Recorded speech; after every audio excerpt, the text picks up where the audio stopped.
Well, hello there. Omni-sensei here with What If I Was Reborn in JJK with Mahoraga's Adaptation, Part 2. If you enjoy this content, please smash the like button. If you haven't already, please subscribe to the channel. Don't forget to check out the original story linked in the description. I hope you enjoy listening to it. Uram, as much as I hate to admit it, Kenjaku was right. Since the balance shift, it was obvious that the six-eyes limitless user was the cause. However, never in history has the balance changed so drastically. It turns out that the reason for such a shift was two anomalies in the Jujutsu world rather than only the Gojo brat. Ever since Kenjaku failed to kill a 12-year-old child, we have been keeping an eye on him. A homeless child running around a town is fairly obvious, so we have given him the illusion that he has evaded us. Kenjaku and I have been alive for over 1,000 years, and some brat thinks he can keep away from us. The main issue comes with his curse technique. Kenjaku would have gone after him again if it weren't for his immunity to most of his techniques. Ever since we figured out that he has been able to eat Master Sukuna's fingers, we have been quickly collecting as many of them as we can. We have collected 13 fingers so far, and with Master Sukuna's corpse, we have effectively collected 14 to 15 fingers. When I discovered that he had eaten one of Master Sukuna's fingers, I immediately left to kill the brat who thought he was worthy of carrying a deity like him, but Kenjaku stopped me since I would soon have the chance. The only reason I listened to him was because of the interesting plan that he created. Rather than killing him, we would make him a useful tool in this game of Kenjaku's. He's important to bringing Master Sukuna back. We have already made plans to punish his imprudence. Before he dies, I'm going to make sure that he is a broken tool. I don't care how much Kenjaku tries to hold me back. I'll destroy his entire life. He is sorely mistaken if he thinks he can escape punishment for his actions. Honestly, I found it insulting that the boy named Yuji resembled Master Sukuna, but he isn't a human, only a shell for the strong. I smiled to myself. After 1,000 years, he would finally be back. People will worship him as this new era's god. Who cares if two brats become strong when the truly strong will put them in their place? I must prepare a meal worthy of his return. Unknown POV. I look at the paper in front of me. You want me to kill a bunch of children? Since when did we start taking jobs executing teenagers? Even though I say that, I see that these aren't any normal teenagers. If it was to kill some random kid, I probably wouldn't bother with it since it would be a waste of time, but if it involves the two newest talks of the town, then I'm interested. Especially the one with the blue eyes. Shukong speaks with a cigarette in his mouth. The one who ordered the hit is anonymous, but the payout is extremely high. I'm not too in the loop with everything that goes on in Jujutsu society. I only keep track of potential targets. However, I know that these two aren't normal. I narrow my eyes at the sheet of paper. Yeah, the one with the white hair is Satoru Gojo. He has the six eyes and the limitless technique. I met him a few years back. Shukong flicks his cigarette. What about the other kid? I ponder for a moment. Naohiro Zenin. At first, I thought he was nothing special, but it seems like I ended up being wrong in my assessment. He looked at me with a surprised expression. I thought you, of all people, would have made an accurate assessment, given your past. I send him a side glance. Yeah, it's really strange.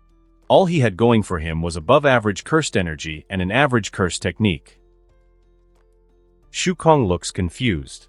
Why do you find it strange if he is on the hit list? He is the new leader of the Hei in the Zenin clan.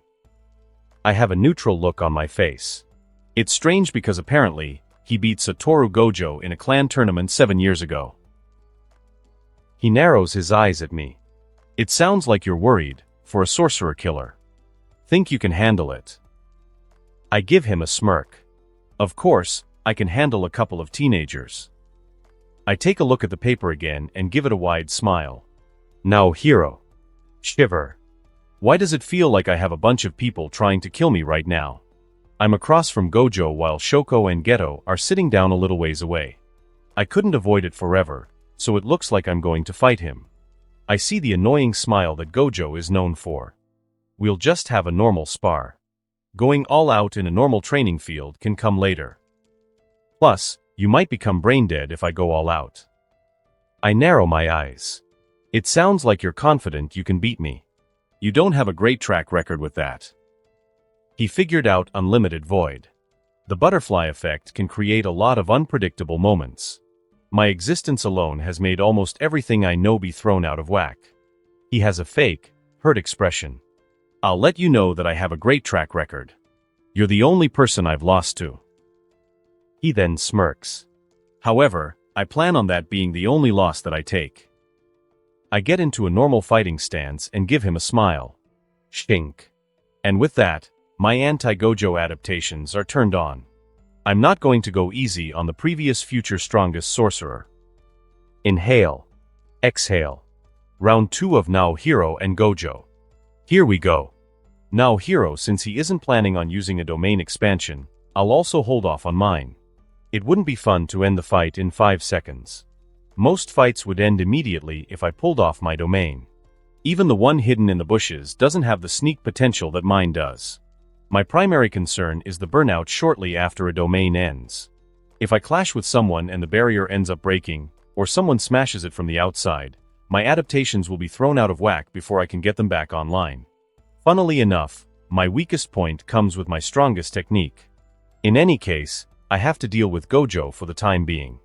Since he is already familiar with my technique, I can't understand why he is so confident that he can beat me. From what I can tell, he's got a domain but no reverse curse technique. I would call him stupid, but I know he's anything but stupid. Shoko speaks in a monotone voice, her hands cupped around her mouth. If you're going to fight, do it already. Let me have my internal monologue, woman. With Shoko's declaration, Gojo raises his hand and smiles. Phase, Twilight, Eyes of Wisdom, Curse Technique Lapse, Blue. I was confused at first since he should have known that it wouldn't affect me due to his 6 eyes, but then I realize. Suddenly, 4 blue orbs surround me before smashing an immense amount of debris to where I once stood. Jumping out of the way, I give him a smile. Turns out you've learned a few things since our last bout. Removing his glasses, he smiles back. I figured out that if you can't be pulled with blue, create a circumstance where you can be affected by it. While you can nullify my techniques, there is more than one way to break through your shield. Curse Technique Lapse Blue works in dash. I jumped in close and sent a kick to his face. You really think I'm going to let you get stronger by disclosing your technique? Blocking it with his reinforced arm, he replies with a bright smile. Saw through me, huh? While I could go all out and end this thing, I'm genuinely enjoying myself. Every single fight I've partaken in has been terribly one-sided, aside from Gojo. In addition, sparring with someone as efficient and smart as Gojo will help me grow. While we are close, he locks onto my arms. I hear him chant again, creating more blue orbs, Phase, Twilight, Eyes of Wisdom, Curse Technique Lapse, Blue. This little sure. Just then, a third of the training field gets flung at us. Gojo ends up laughing. While you might be immune to my infinity, debris isn't. Boom. A mass of random material gets shoved together almost instantly. Clink. Ha, I've got to give him massive props.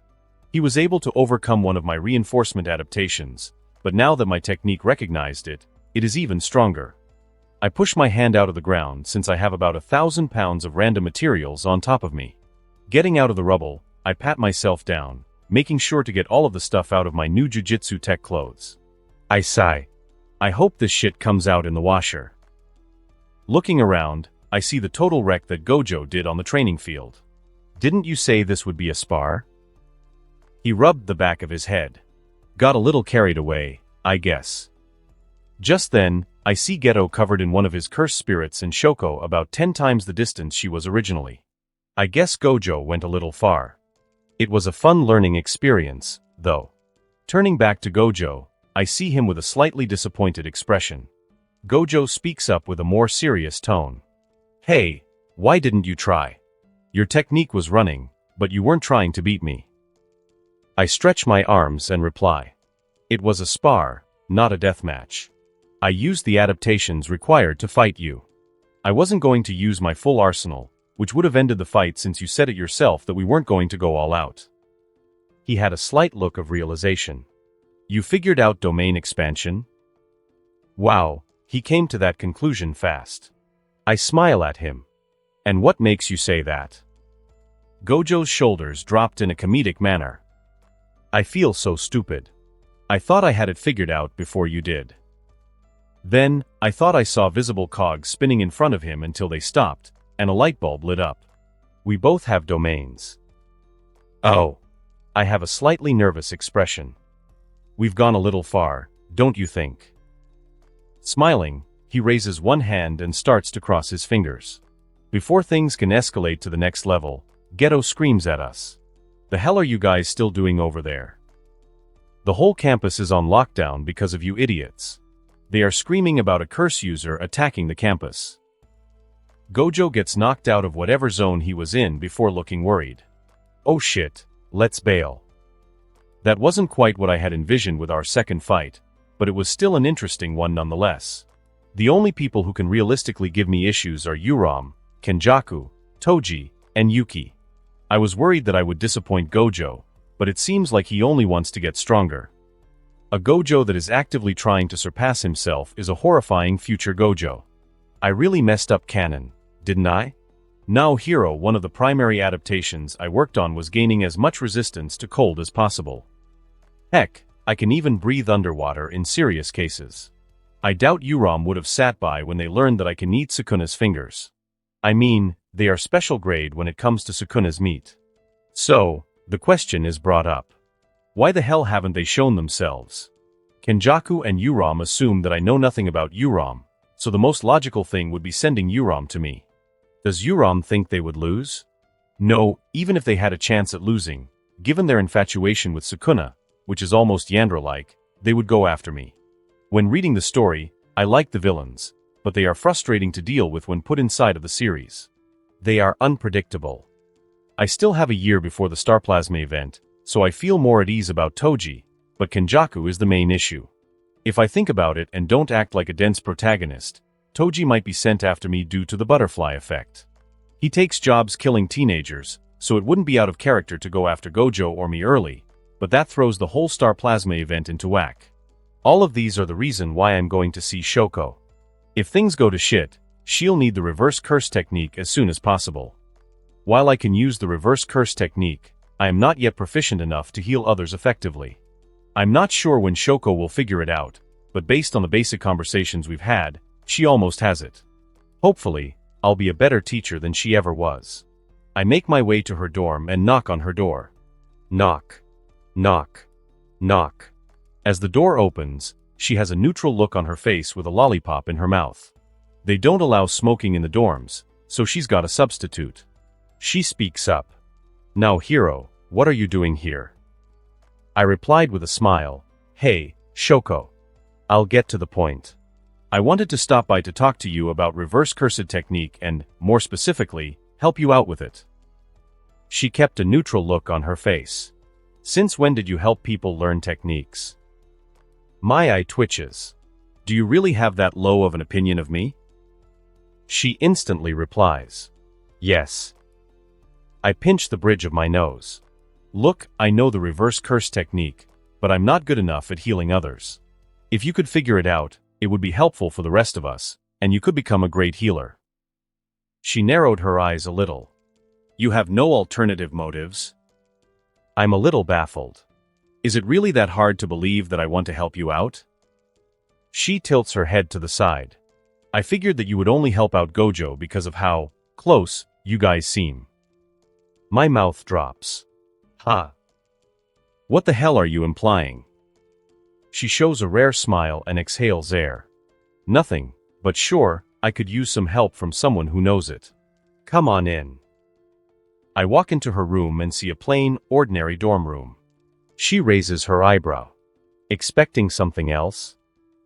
I nonchalantly reply. Not really. Then, I sit down in the middle of the room cross-legged before she joins me. She starts. So, I've made it go few and flick before making it go whoosh. However, it's not staying together. I give her a deadpan stare.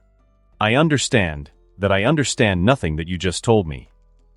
She smiles as she puts her hands on her sides. I thought Mr. RCT expert would know what I'm talking about, but I guess I was wrong. Ugh. Okay, I'll explain it in my own way to see if it's easier to understand. To create a reverse curse technique, you separate two parts of cursed energy based on how much reverse curse technique you want to use. Shoko ponders for a moment.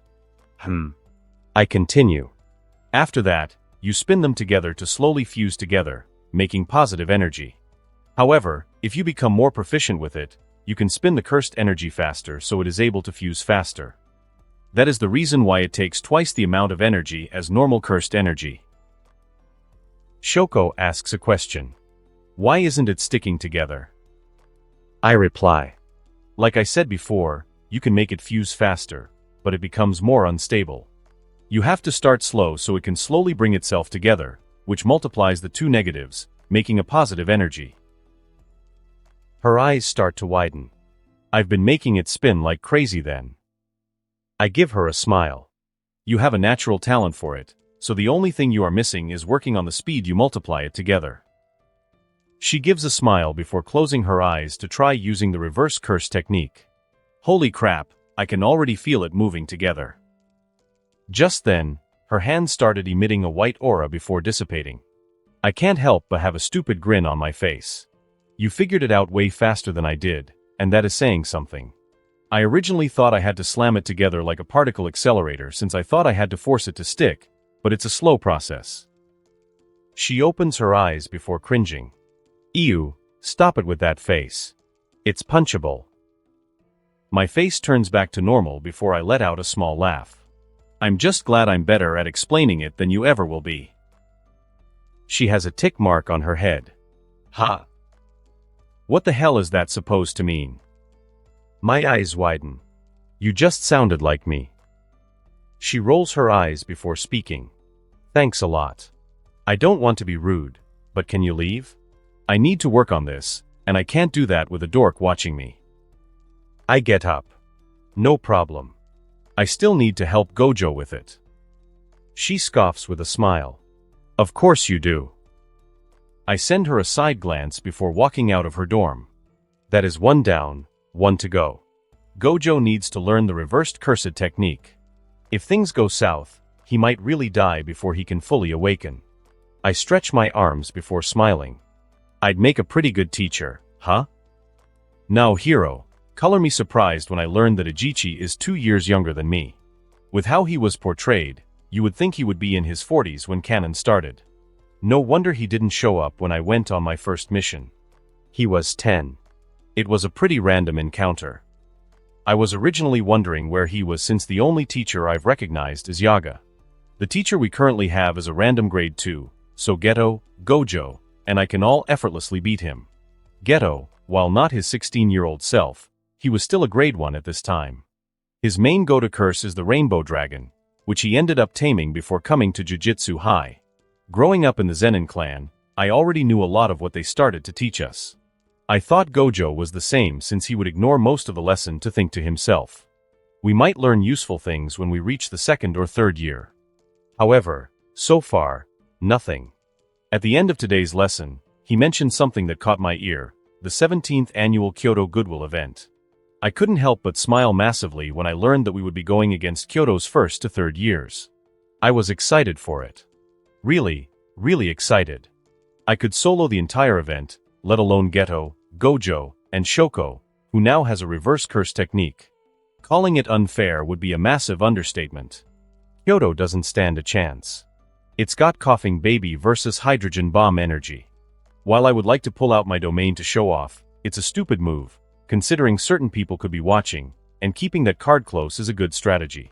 Well, Kenjaku and Uram already know, so who cares if some random people know it? I toss away that thought since I'm not going to risk anything. That would be stupid. I'll also need to be careful since Kenjaku might make a move. Today's Goodwill event has 2 days of competition. The first one is a team battle that was shown in the 2018 Goodwill event, and the second day has individual one-on-one fights rather than a normal team event. Usually, only 2nd and 3rd years get to participate, but 1st years are permitted to enter with the teacher's permission. Of course, we were immediately allowed to enter since we were the strongest core of students at Jujutsu High. The old school Goodwill event was never shown in the manga, so I was eager to see what it looked like compared to the one I know. After the lesson ended, the teacher left the classroom, and I started speaking. Are you guys ready to steamroll this thing? Shoko was rolling her eyes, Geto was surprisingly smiling, and Gojo. He was asleep. Usually, he would be listening, but I guess learning about fighting some more nobodies put him to sleep. It makes sense, the only person who even gave him a challenge is on his team. He needs to be humbled. While I had changed his personality due to me winning our first fight, he is still arrogant and thinks he's nigh invincible. With how he is now, he can't beat the current top dogs. Maybe something unexpected will happen at the Goodwill event, but I doubt that the other school has anything that will challenge our team. Shoko isn't a fighter, so she'll stay back, but the 3 strongest students of this generation will massacre the nobodies. Anyway, I'd better prepare, since next week, we'll be going against our sister school. How humiliating. I have to play along with a bunch of children, and they won't even allow us to kill the other team members. Why can't things be like the Heian era? Back then, nobody blinked an eye if someone died. While I think the plan Kenjaku created was creative, involving me in this stupid game is frustrating. I smile. However, it gives me the chance to finally meet the worm that ate Master Sukuna's finger. Since the Zenin brat already fought Kenjaku, he proposed that I participate in this children's game by enrolling in the, what school was it? Whatever. I'm a first-year student, so I had to show off some skills to be allowed to participate, but it was hard when a weakling judged me. After this whole fiasco ends, I'm going to kill them all. Nobody except him can see me in a vulnerable state. I haven't shown myself to the Zenin brat, so he doesn't know about my existence. If one were to look at me, one would see a teenage girl with a powerful ice curse technique. I'll have to bear with it for the time being since this is the first step to taking everything away from him. Maybe I can deal with the Gojo brat at the same time. I'm not foolish enough to dismiss him as weak since he is one of the few who can grow to the peak of Jujutsu sorcery. However, only one person will ever be above the peak of Jujutsu sorcery. When he comes back, I'll finally stop pretending like a fool. The end result will be more than worth going through this trouble. I won't just kill Naohiro Zenin, I'll break him. Toji Fushiguro, the annual Goodwill event. Huh? I smirk. I was originally wondering how I would get the 2 teens to drop their guard, and here comes the perfect event on a silver platter. Shu Kong won't shut up about it because of the ridiculous amount they're paying, but he isn't the one who will assassinate 2 Jujutsu sorcerers. I've learned that looking for quick money is an idiotic strategy. My thoughts get broken when I see number 3 lose, again. Shit, that was the last of the money that I earned at my previous job. After losing again, I stand up and stretch my arms. I've got a week to prepare, so I'll get ready to earn my biggest paycheck ever. I exit the building with a smile. 1 week later, Naohiro POV. The strongest class at Jujutsu High is on its way to meet the bums in Kyoto. We joined a few other people from our school, but I didn't bother learning their names. Geto broke the silence. What do you think the other school will be like? I wanted to say nobody cares, but that would be rude. Tilting my head to look at him, I reply. No clue. I haven't recognized any big names that will be participating. If their school is anything like ours, some of them will likely have a stick up their ass. While I said that, I recognized 2 people that we would be meeting. Yutaheim and the current principal of Kyoto, Yoshinobu Gakuganji.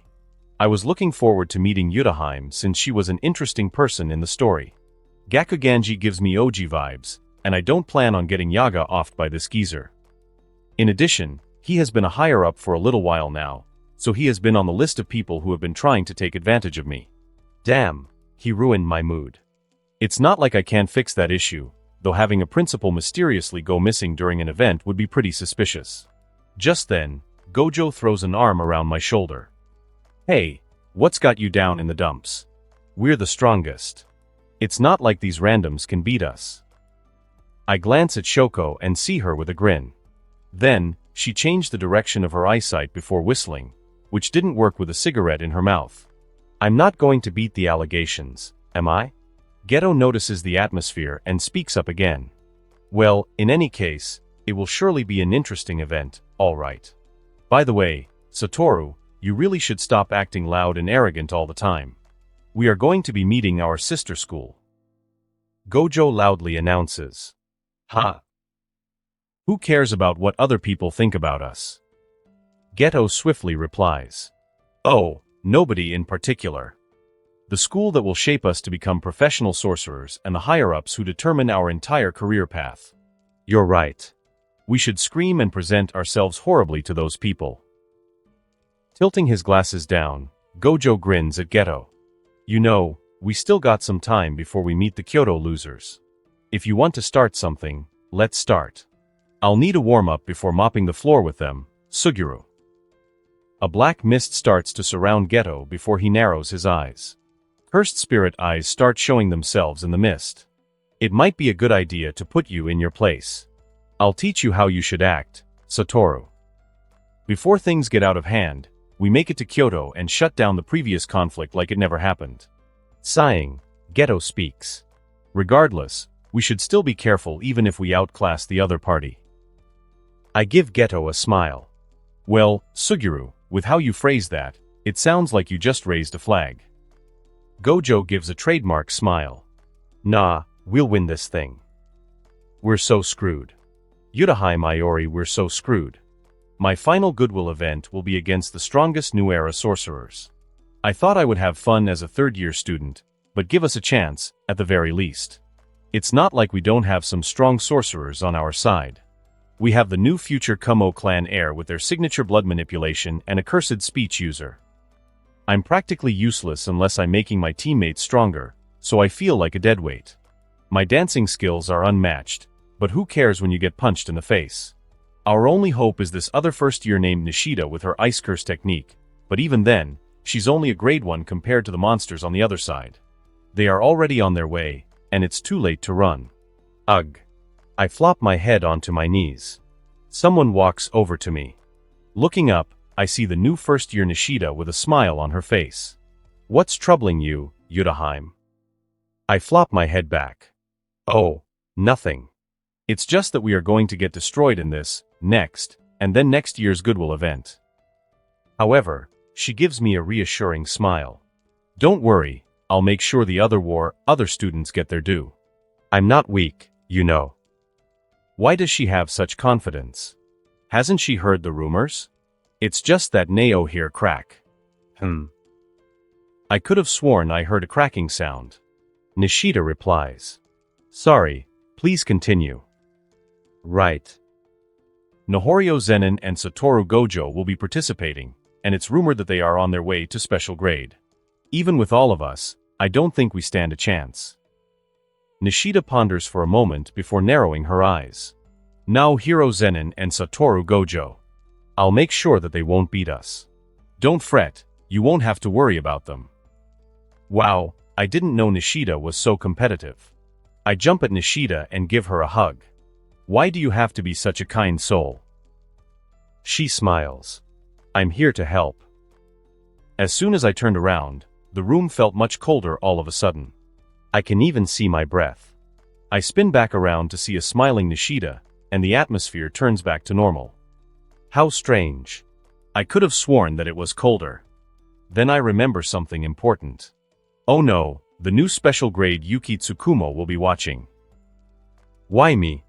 Yuki Tsukumo, I am currently in the room where people can view the live Goodwill event. It will start later today. I'm looking forward to seeing the new generation of sorcerers. Maybe some of them will become special grades in the future. Now Hiro Zenin. Huh? I wonder what his type is. Now Hiro, don't react, don't react, don't react, don't react.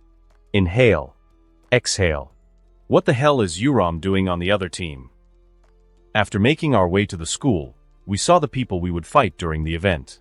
Now that they are in front of us, I guess it is time to introduce ourselves. Meeting new people has never been a problem for me, but when you are directly confronting one of the strongest people around who wants you dead, it doesn't make me tranquil. Since Yuram is here, they are going to want to screw me over. No way in hell would they be here unless they wanted to kill me or Gojo. Yuram has no way to get through Limitless as far as I know, since they didn't have a domain expansion, making domain amplification impossible. Which can only mean one thing: they are here for me. Honestly, I'm confident that I can beat them if it comes down to blows, since my cold resistance has reached a high level. They can probably still damage me since their ice is extremely strong, but it won't be as bad as, say, a fire arrow hitting me. Kenjaku is the opposite of an idiot, so he probably knows that I can most likely beat Yuram. This makes me worried since he has to have something else up his sleeve. Prison realm?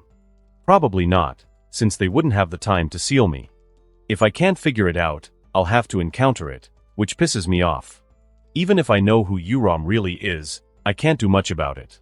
Attacking a random first-year student is off the table, as much as I would like to punch the Sukuna meat muncher. I need to be ready for whatever they have in store for me. Walking up to the other contestants, I start to greet them with handshakes and a basic introduction. I zone out while running through my thoughts before seeing Yutaheim and Yuram. Phew. It's time. I walk up to Yuram. I reach out my hand before introducing myself. I'm now Hiro Zenin. Nice to meet you. They looked at my hand before staring me in the eyes for a few seconds before smiling and shaking my hand. I'm Nishida. I hope there are no hard feelings between our schools after this event. Yuram's hand starts getting colder. I smirk. They're pissed. What would Daddy Sukuna say if he saw you now? My smirk changes into a normal smile. Likewise, however, I don't plan on holding back against anyone I fight against. I notice that Yuram is still holding my hand with an iron grip. I won't either. They reluctantly let go of my hand before quickly turning around, presumably to show their real feelings on their face. Their face is probably seething at the idea of touching someone who ate her master's fingers. I exhaled air that I didn't even know I was holding in before moving on to Yutaheim, who was a much easier person to talk to. As I introduce myself, a genuine smile appears on my face. Hello, I'm now Hiro. I hope there is no bad blood between us after this. I'd rather not become enemies with our sister school. What I didn't expect was for Yutaheim to ignore my hand, clap her hands together, and whisper to me. I know we're going to lose, so please hold back so as not to embarrass us too much. Yuki Tsukumo will be watching. Yuki, huh? On a different note. This is a competition, not a death match. Naturally, we won't be going all out, but if something unexpected happens, I won't. I don't like showing off too much. Yes, I do. I continue. The one you should be asking is Satoru Gojo, since he couldn't care less that he's here and will want to get it over with as soon as possible. I get an audible UGH in return. Her head falls down. Thanks a ton, you're a saint. My curse technique isn't meant for fighting, so if we encounter one another, can you leave me alone? Yuram will be gunning for me, so I doubt that will happen. I replied, a light bulb going off in my head. I'm almost positive that we won't run into each other as long as you avoid looking for a fight, but I'm not going to throw the event since I'm here to win. I'll tell you what, if you don't use your curse technique on Nishida, I'll leave you alone. I hear a sigh of relief but get a suspicious look back. Do you even know what my curse technique does, and if so, wouldn't I be throwing the match? I give my onug back. Yes or no? She contemplates for a few seconds before stomping and replying, damn it. Fine. I won't use my cursed technique on Nishida. Happy, you jerk. I smile. Yes, thanks a ton, and I truly mean that. She tilts her head to the side before shaking her head. Yeah, whatever. After this goodwill event, I'll be done, so you can make deals with whoever else you want. Now I got to talk to pretty boy over there. Just looking at him pisses me off. He's ignoring everyone. Well then, see ya. She walks over to Gojo before trying to sell him the same pitch, but I doubt he would listen. After the introductions, we were divided into our respective teams and led to different parts of the forest. This was supposed to be a normal steamrolling match. Why the hell did it have to turn into a story arc? Hopefully, we won't have any more surprises during this event. I could barely handle one. A flag was definitely raised, wasn't it? Bang. Let the sister school exchange event begin. Let's do this thing. Now Hiro, everyone except Shoko started sprinting out into the forest. She sat down near the entrance. It seems like she wasn't too into the fighting aspect of this event. Unlike Geto or Gojo, who wanted to eliminate the competition no matter who it was, I would isolate myself from everyone else to fight Yuram. The last thing I want is to drag people into a death match. I don't care what the event rules say. That isn't going to stop Yuram. After splitting off from the group and making my way to an isolated area, I discharge a ton of cursed energy so I'll show up like a beacon. Someone at a first-year level wouldn't be able to detect the energy, but someone like Urom will have no trouble finding their way here. I lean my back on a tree, waiting for the Heian sorcerer. Nothing happens for 2 minutes, but then, phew, an ice spear comes flying straight towards my face. Smiling, I tilt my head to the side, and the spear travels through around 20 trees before stopping. I let out a small laugh. With how you aimed that, I could have sworn you meant to kill me. What was that about not having bad blood?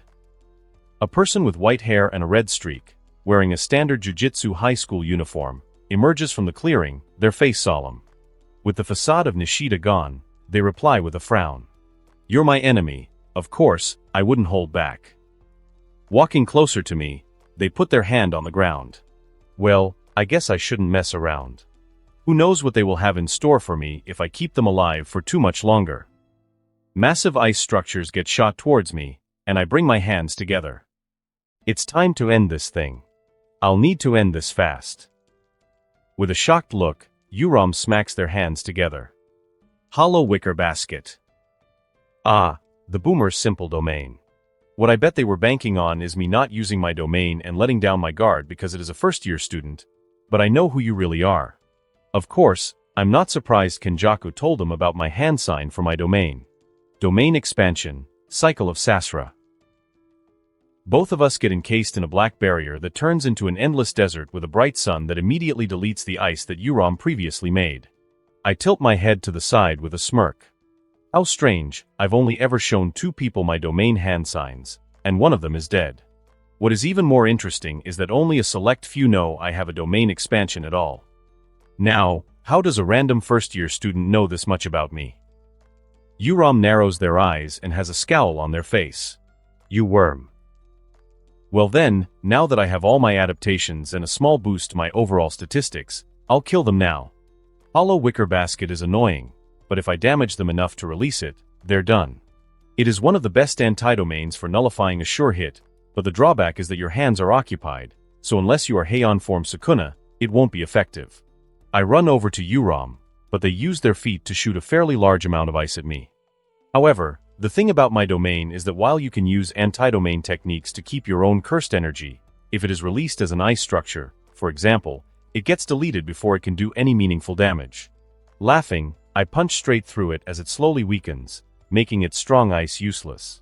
Can't form strong ice with your feet, huh? Since you're here to kill me, I guess it's self-defense to do the same to you. Urom backpedals, but I reach them and black flash. Black sparks shoot out as my fist lands in Urom's stomach. Bam! They spit out a massive amount of blood before getting flung into my domain's barrier, which holds firm. Wow, didn't know the Goodwill event would be this fun. One might wonder how I can pull off a black flash like this. I wasn't yapping just to monologue. While I have adapted to black flash, it is still really precise, and I need a minute to concentrate on consistently launching them. As soon as I get in the zone, landing multiple black flashes is easy. Since I can recreate adaptations, making my cursed energy flow into that 1/1,000,000th of a second hit takes a ton of focus. I start laughing like a maniac. And you thought you could kill me? I wonder who sent you. I'm insulted that someone as weak as you was sent after me. I run over to them, preparing to launch another black flash to end the Sukuna sucker. However, crack, crack, shatter. My domain's barrier breaks. A weak voice speaks below me. Icefall. Splat. Shit, this is gonna leave a mark. I'm impaled with 5 ice spikes. However, I hear the noise that has got me this far in this life. Clink. The ice immediately starts to melt, and I use the reverse curse technique to heal the holes in my body quickly. I need to finish Urom now. I'll deal with the person who broke my barrier right after. Stab. Huh? Since when can I be hurt by slashes that aren't from Sukuna? Surely, someone on the other team doesn't have the destructive capacity to hurt me, right? Obviously, I have adaptations that let me know if someone is sneaking up behind me. Even if someone like Toji were to try to sneak up on me, I would know. However, my domain ended, and I experienced a short burnout, allowing for a 5-second window to get close to me. I glance down and see a sword through my neck. It's a fairly short sword with 2 ends. Ha, I know that sword from anywhere. The inverted spear of heaven. I smile. This is the plot of a shitty shounen manga. Why can't everything be easy? Clink. I would steal Gojo's line, but I have a sword through my neck, so that's that. It quickly gets removed, and one would usually activate adaptations and run away to avoid getting stabbed over and over again, but I'm built differently. My neck immediately heals with the reverse curse technique, and I get another 3 slashes in the span of a second. Clink. I spin around and throw a black flash to the face of the homeless bum when his sword stabs me for a 4th time. Clink. You're done, Toji Zenin. I adapt to the inverted spear, which allows me to turn on all of my adaptations from before. The next time he slashes at me, I catch the spear with my left hand. My face has a giant smile as I throw my right hand into his face. Black flash. He goes flying. Quickly turning around, I notice Euram is gone. However, this isn't a cliché, the enemy gets away situation. After my training arc, my tracking skills are insanely powerful, so I can follow them no matter where they go as long as they stay in Japan. Euram will lead me straight to Kenjaku, and when they do, I'll kill them both before Kanon can screw this world up. Turning back to Toji, I notice that he is gone as well. Even using my high-level detection, I can't find him near me. Are you shitting me? Since I hit him with a black flash, I can track him as well. The way he is going, it looks like he is going for Gojo. I start running after Toji. Sorry, Toji, I liked you in the story, but you need to die. Satoru Gojo. When can this thing be over? I still need to go train. If I'm going to become one of the strongest, I'll need a reverse curse technique. It's almost comical that I have a domain expansion before a reverse curse technique, but it isn't clicking with me. A loud voice speaks up. Flowing red scale. What should I get to eat after this whole thing? Kikufuku sounds nice. Some random Kumo guy runs up to me before trying to swing his fists at me. He throws a blood bag at me. Crimson binding. Blood spurts out and turns into long strings that attempt to cover my body, but of course, it doesn't work. Damn it. The market is closed now. Another blood bag is thrown at me. Slicing exorcism. Ugh. My mood is ruined. Shut the hell up, loser, you're loud. I'm thinking here, curse technique lapse, blue. The Kyoto loser gets pulled towards me, and I put a little cursed energy in my fist. Bop. His eyes roll back, and he is knocked out. Why do the weak think they can challenge the strong? He kept screaming techniques, assuming that they would magically work. What an idiot. Suddenly, I become alert. This cursed energy, a cursed tool? I spin around to see nothing before feeling the wind pass me. Quickly, my eyes dart behind me to see a Mun that I don't recognize shoving a cursed tool at me. Shit, he's fast, and I don't have the time to chant blue. I smirk. Time to test it out on someone. I cross my fingers. Domain expansion, unlimited void. Light expands from my feet before we start to get covered in a domain. And with that, this fight is over. Spurt. Huh? Now hero, he's faster than me, way faster. If I hadn't had a way of tracking him, I would have easily lost him by now. If he is here, Gojo and I are on his hit list. This isn't canon. Gojo might really die if Toji gets his hands on him. A few seconds later, I exit the clearing where Toji is, and I find something that I really didn't want to. His body is extremely messed up, which is a light way to put it. At least it isn't Sukuna bad. Shit, he needs Shoko right now, but I can't do that with Toji puppy guarding his body. He flicks his blade to remove the blood from it. I hear him speak up with a smile and a blue marking on his face. That's one down. You're the tricky one here. Reverse curse technique is a pain in the ass, and that punch hurt. He puts the inverted spear of heaven back into his cursed spirit before grabbing the soul split katana. I'm in some deep shit.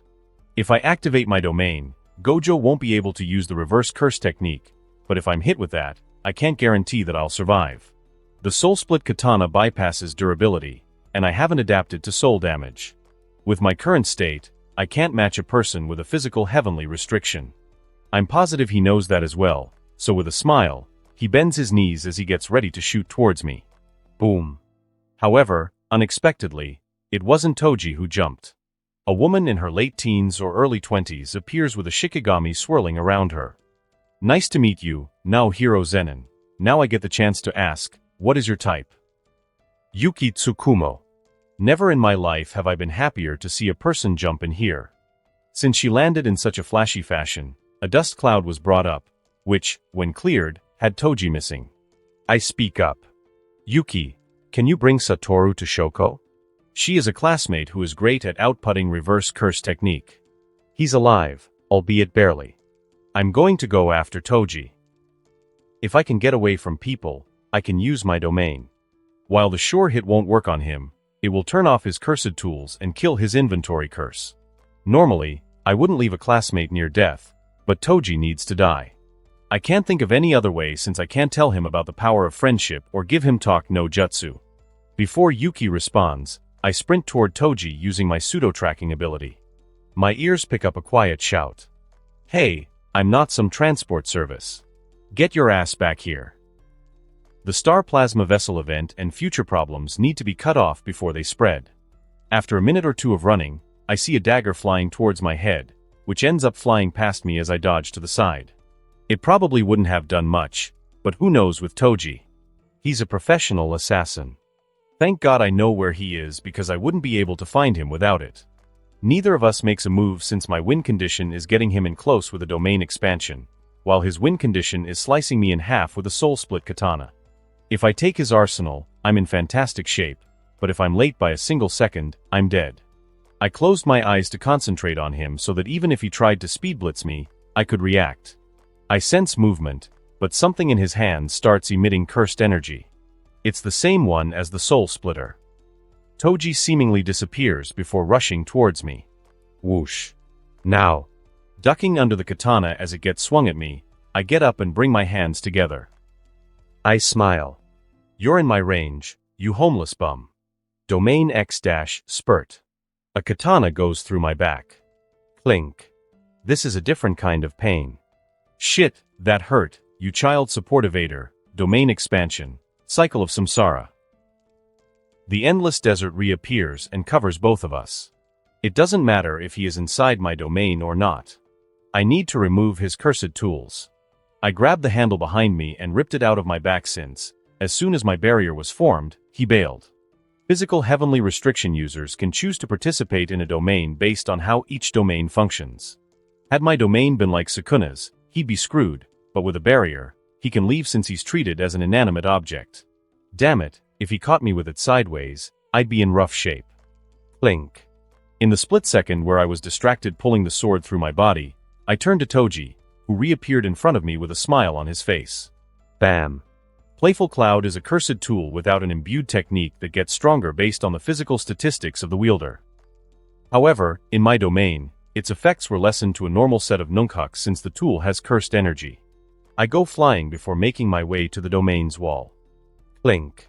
Never in my life have I been happier to have reverse cursed technique. His abilities are truly a hard counter to my techniques. I heal my body quickly before realizing that I still feel something is hurt. My soul. I can't move my body like I used to. Clink. Never mind.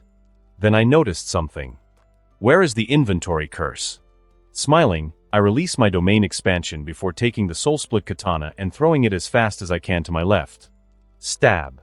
A distorted voice speaks. Mommy. Boom. Hundreds of cursed tools fly out of the inventory curse as it gets exorcised. Then, the inverted spear comes flying at me on a chain. I move to the side and grab its handle before yanking it, surprisingly bringing Toji towards me. I wouldn't win in a normal strength battle, but I can bring him in close if he is caught off guard. Now then, Black Flash Dash, a voice that I was pissed and happy for interrupted me. Hey, now hero, you look pretty beaten up. Toji reacts and jumps off of the ground back into a hiding spot. I turn around to see a wide-eyed, smiling Satoru Gojo. Satoru, are you okay? He lets out a maniacal laugh. Okay? I feel amazing. I can finally see it, the core of cursed energy. It's so beautiful. Still in his own world, Gojo speaks. Reverse curse technique, I finally got it on the brink of death. My face twitches into a smile. Good for you. Hey, Satoru, wanna tag team the homeless bum over there? He stares up into space with a smile that would make you think he is high. Gladly. I would love that. Gojo continues, turning semi-normal. Now I see what I've been missing. I reach out my right hand and fist bump Gojo. Time for a Jujutsu Kaisen jumping. Yuki Tsukumo, start of goodwill. They don't look too bad. As the only current special grade sorcerer, I'm expected to look over any of the newer generations to see if they will become great sorcerers. While there are a few resourceful people, they wouldn't become special grades. Although no one caught my eye on the Kyoto side, Tokyo had 3 interesting individuals. At first, I saw a kid who could manipulate cursed spirits, which is a devastating technique, especially given the increased strength of cursed spirits these past 15 years. Then, there was the 6 Eyes Limitless Gojo kid who was stretching his arms and yawning while 2 students tried to hit him. Finally, there was Naohiro, who truly caught my eye. Suguru Geto's technique was interesting. The Gojo kid was interesting because of his birth-given gifts, but something was off with Naohiro. He didn't seem remarkable if you were to see him on paper, but when taking a real look at him, you can tell why he is one of the people who can already be considered for special grade. Calling his cursed energy reserves insane would be an understatement. I don't think there has been anyone in the history of Jujutsu who has had as much as he does. The Limitless and 6 Eyes give their wielders nigh unlimited cursed energy due to their properties, but Naohiro has nigh infinite cursed energy. Most people probably couldn't tell, but he is at a different level than the Gojo kid, even with his, frankly, overpowered techniques. Then there are the oddities with his curse technique.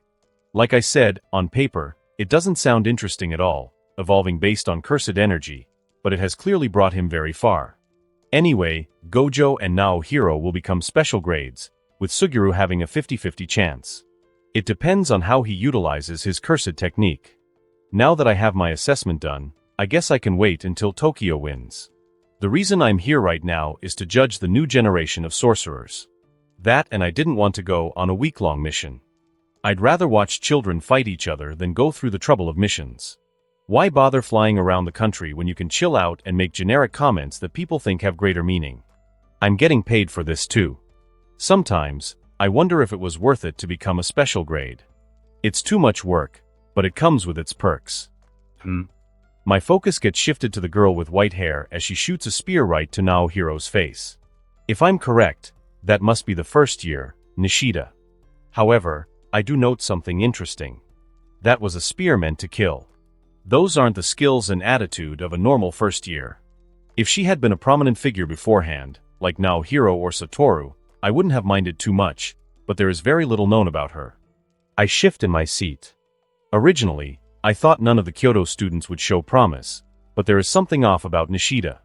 It's not off like Naohiro, but off as in an unknown. Call it a gut feeling, but I don't like her. Naohiro spoke. Domain expansion, cycle of Sasra. My eyes widened, and a massive smile appeared on my face. So, Naohiro was able to learn a domain expansion, which 99% of sorcerers won't accomplish in their lifetime. Sadly, I can't see what is going on in the domain expansion since the monitor doesn't cover the inside of them. Domains make me jumpy because if you have eyes off of you, you can do things without others knowing, and with how Nishida attacked Naohiro, I'm worried for her sake. A minute or two later, someone that I recognize runs over to the barrier and smashes into it with famous red nunchucks. My eyes widen in shock. Toji Zenin. Oh shit. I don't know if I can make it in time. If he's here, that means he's here to kill someone. Jumping out of the monitoring building, I make a beeline towards the forest. There are a few calls for me, but I ignore them. People are going to be killed if I don't step in. Damn it, why do they have the monitoring area so far away from the event? Only someone at the special grade level can take on, let alone be alive after encountering, Toji Zenin. He is a superhuman in every sense and is very damn good at his job. Running for another few minutes, I see a sad sight. Damn it, I'm late. I take a giant leap before smashing into the ground, getting there before Toji can take out another one of the kids. Trying to ease his nerves, I say my catchphrase. Nice to meet you, Naohiro Zenin. Now I get the chance to ask, what is your type? While I was able to get in the way of him before he got his hands on Naohiro, Toji was able to get away. Then I hear Naohiro speak. Yuki, can you bring Satoru to Shoko? She is a classmate who is great at outputting reverse curse technique. He's alive, albeit barely. I'm going to go after Toji. Turning my head around, I get ready to tell him off since he's going to get himself killed, but he starts running. The little shit. Hey, I'm not some transport service. Get your butt back here. Damn it. I grab the kid, dump him on my shoulder, and run towards the entrance where he said his friend is. Who the hell does he think he is? I've got no clue how this kid is alive, but his cursed energy is constantly flowing as if he is awake. After a little more running, I make it to the entrance, where I see a girl looking at the sky with a cigarette in her mouth. No time to question. Reverse curse technique output. Girl. Little help here. She snaps out of whatever daze she was in and immediately runs over towards Satoru to perform the reverse curse technique. However, something strange happened. Satoru sat up. I then noticed that his head, neck, and stomach were all healed as well. With a calm and detached look on his face, he asks me, "Hey, where did the old dude go?" Bonk. I have a baffled look on my face before unconsciously bonking him on the head. Dumbass, you nearly died. He ignores it and stands up. Where? I sigh. Are you kids just looking to die? Fine, he went west. I'm going with you so you don't die. He claps his hands and vanishes. Shoko speaks up. Since when can he do that? I sigh, shrug my shoulders, and run after the idiots. Now, hero, this isn't how I expected to meet and fight Toji, but it will have to do for now. The main issue that I have in dealing with him is his physical statistics and arsenal. I've mostly removed his arsenal, but his durability is the main issue. Even a black flash to the face wasn't able to do much.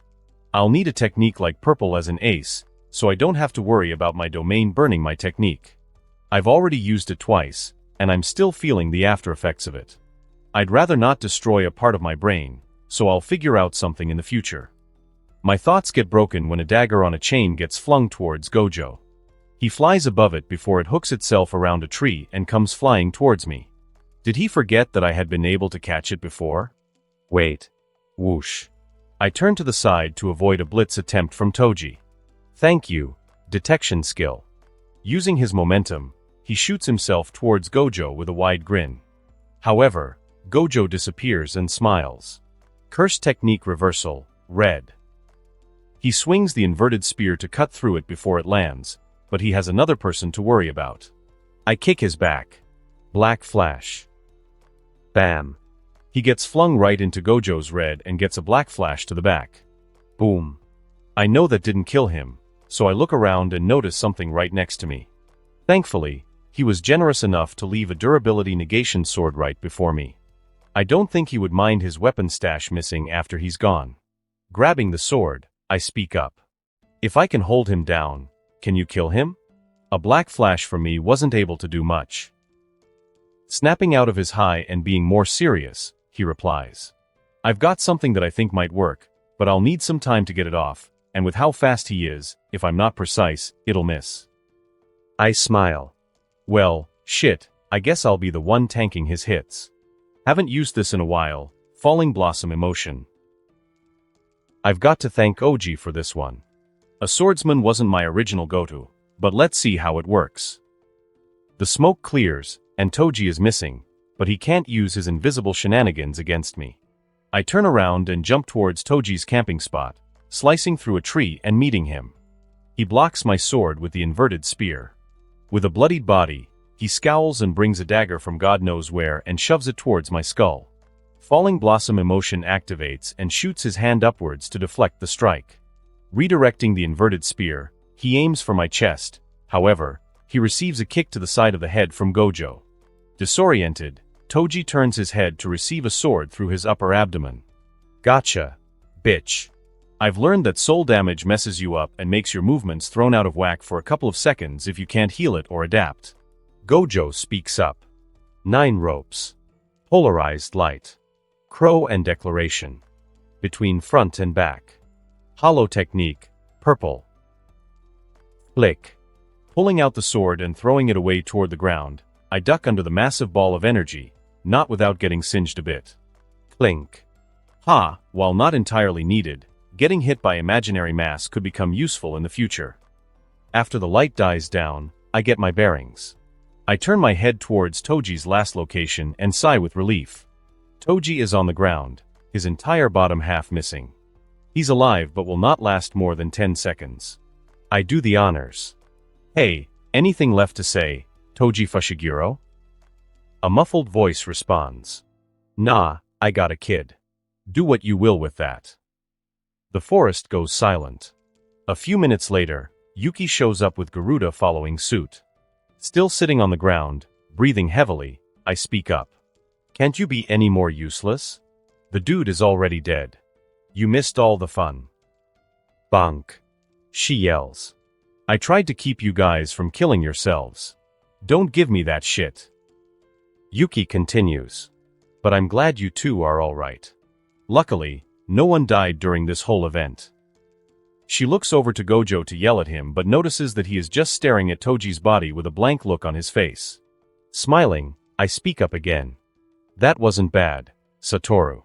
You probably could have taken me out if it hit. All he does is close his eyes and walk away, but I yell, don't give me the cool anime character walk-away cliché. Yuki, can you be useful and bonk him? Bonk. I receive one instead. Lady, if you hit me one more time, I'm going to remove that hand.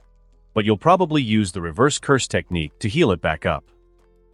Getting up, I start to walk out of the forest as well, but not before snagging a couple of cursed tools on my way out. I stretch my arms behind my back. I need a break after all of this shit. Going home for a bit wouldn't be a bad idea. Naoya, Maki, Mai, and Ranta, I guess, could use some training.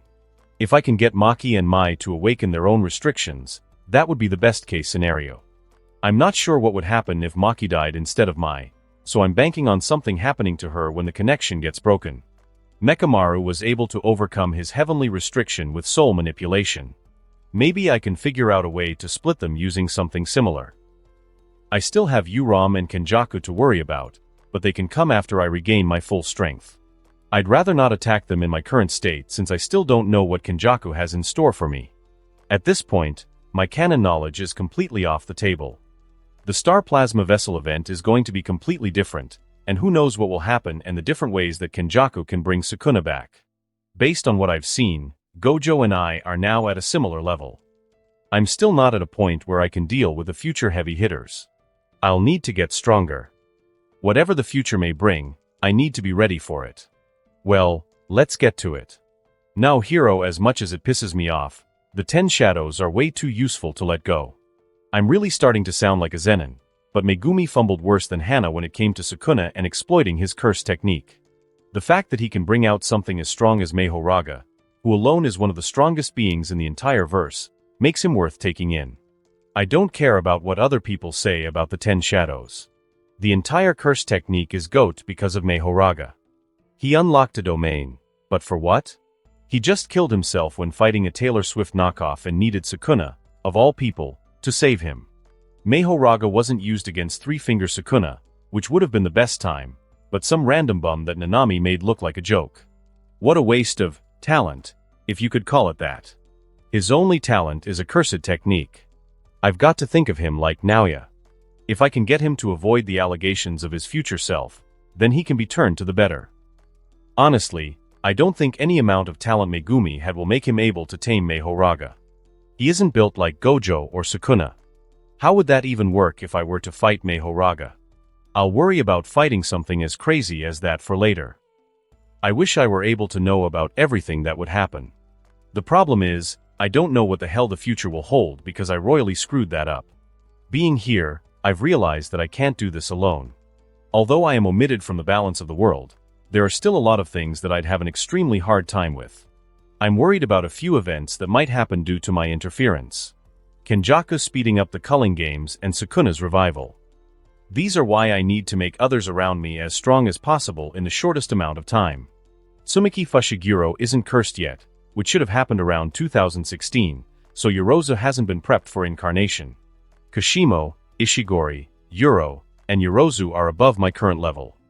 I'd rather be able to comfortably fold them before diving into the deep end, which is some of the era's strongest sorcerers. Dhruv is a complete unknown since he got off-screen and was no-diffed by Yuta, but he's probably up there as well.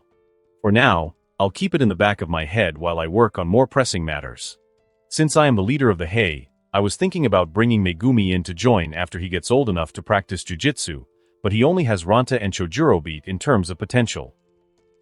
Mai and Maki are going to have insane power boosts when their connection gets severed, and Naoya will be much stronger than his anime counterpart due to my interference. He is nearing the level of a grade 1 sorcerer, so it wouldn't be impossible for him to become a special grade after he gets a domain expansion and eventually surpasses Naobito. Projection sorcery is powerful in a domain environment, and if he surpasses his cursed form, he would definitely be at the top level, which isn't Gojo/Sukuna. I'm glad the Zenin clan has been cleared of a large portion of its toxicity because of my interference. Naobito is decent, and Chojuro is mad best. A problem in the clan is the Kokoro unit led by Nobuaki Zenin. The Hei was originally known as the strongest unit the Zenin had, but things have since changed due to Nobuaki assuming that role as the strongest unit. Kokoro used to be a subsection of the Hei, but it has since split off and become its own unit. Nobuaki was a member of the Hei but left to become the full-time captain of Kokoro. They see me as a child who took the role because of Oji's age and because I could catch him off guard. He made the same exact mistake with Maki, which is why he died. It doesn't help that Chojuro and I are the only members after he left. The Kokoro unit has Nobuaki and Random Fodder, the strongest of which is a semi-grade 1. Nobuaki is as low a grade 1 sorcerer can get. He gets the title by technicality rather than skill. Currently, Naoya could run his fade and come out relatively unharmed. Someone needs to be put in their place since I might as well be running the clan. Naobito is good at being the leader and completing his duties, but I'll be the one to reshape it into an actual menace of a clan. The heavy hitter lineup that could come in the future is insane. Now, then, I've finally arrived back at the Zenin compound. Since I'm back and nobody except Naoya is ready for training, I'll visit Nobuaki before working with Naoya. He needs to become a high-grade 1 if he's going to be useful and not like the other fodder in the clan. The Kokoro unit is right next to the Hei section. However, in my absence, they have taken it over. As much as I would like to kill them, I can't be like a cliché villain who kills all of his subordinates since we only have a certain amount of people before we won't have a unit at all. We've already taken a hit because of the loss of Junichi and Oji.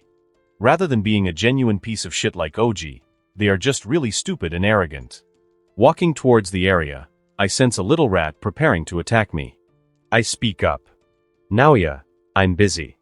I'll talk to you later, but I have some business right now. You can try to kick me all you want after I'm done. Sensing him lowering his cursed energy output, I turn around to see a foot a few inches from my face. Got you. My hand quickly shoots up, grabs his foot, and throws him through a doorway. I sigh. Saying got you or got him is like saying nah, I'd win. It is a bad omen that never works out for the speaker. Smiling, I speak to the little gremlin. Although, I am surprised you tried to catch me off guard. I almost fell for it as well. Even without cursed energy, I can detect people attacking me from behind. Had I not had the detection, I might have had a foot to the face. I can't believe this is a sentence I'm going to think, but I'm proud of Naoya. Jumping back up, he speaks up. Fight me. I give him an "are you stupid?" look. Like I said, I'm busy right now. I'll fight you later. The Kokoro has been a pain in the butt. He grins. Well then, I've been a part of the Kokoro for a few months now. Looks like you're going to have to fight me right now. My eyes snap open, and I release a lot of cursed energy. It looks like I need to put more than one person in their place. Don't worry. You'll join the Hei, even if I have to drag you there. Naoya subconsciously took a step back and started sweating. It was at that moment that Naoya knew. He messed up. Now hero, as much as I sounded irritated, it's funny that Naoya joined Kokoro. When I heard that the strongest fodder in Kokoro was a semi-grade 1, I didn't think it would be Naoya. I smile, my hostility all but gone. I'm just messing around. Dealing with Nobuaki comes first, and then you can join Hei. If you stay with those losers, then you'll only be held back. I plan on getting you to a special grade after all. He fell on his butt and breathed a sigh of relief. I continue, After I'm done cleaning up the garbage, we will work on getting you a domain expansion. You've done well, getting faster, becoming more proficient in cursed energy control, and better utilizing projection sorcery. Still, you'll be held back without a domain or reverse cursed technique. He pondered for a moment. Yeah, hold up a domain. Reverse curse technique. I'm 14. I tilt my head to the side as if I were oblivious to the complexity of a domain expansion. Well, I got mine at 12, you're currently behind in my book. A smile appears on my face as I see a tick mark on his head. Naoya shouts back. Well, I'm not like you.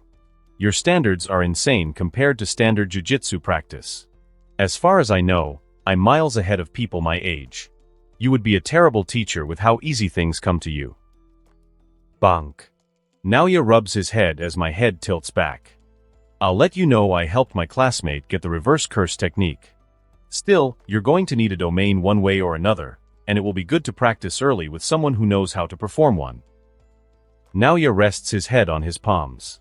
I get that I'm a genius in a normal sense, but even father still hasn't been able to open one. I cross my arms. You plan on being weaker than him? Let me put it like this. Having potential or being a genius doesn't make you strong in itself. You can have an amazing curse technique but have it go to waste.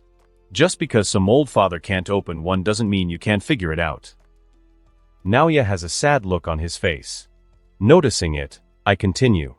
Your entire life, you've been comparing yourself to others. Gojo, father, and I. Who cares about what other people can accomplish? You are your own person, and opening a domain has nothing to do with how strong father or I am. I sigh, turn around, and keep walking towards the Kokoro, leaving Naoya to think. Motivational anime speech. Done. It felt kind of cringe, but he needed a wake-up call. I arrive at the doorway where Nobuaki is and slide open the door. 15 heads all snap towards me. Surprised that they didn't say something, I spoke up.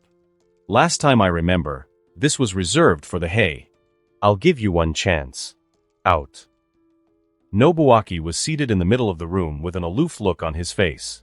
Why should we listen to the words of a coward? The hell he say? Walking into the room, I pass the bums and make my way to Nobuaki. He narrows his eyes. What do you think you're going to do? You really think that a coward like you, who attacked an old man, can beat all of us? Before he can react, I pull my fist back. Bam. Nobuaki goes flying through multiple walls. I considered using a black flash, but I didn't want to kill the guy. Speaking up, I give a reply. Yes. The rest of the room started to rush at me as if that were a bell. One person on my left pulled out a sword and decided to swing at me, so I grabbed his arm and broke it before throwing him at a group of 3 people. Another tried to stab me from behind, so I reached back, grabbed his hair, and threw him through the ceiling. While a few more started swinging swords and fists at me, I pondered for a moment while dodging them. Black flash is off the table since I don't want to kill them, but I really want to show off and pop a domain. Inhale. Exhale. Not the time nor place. Now hero.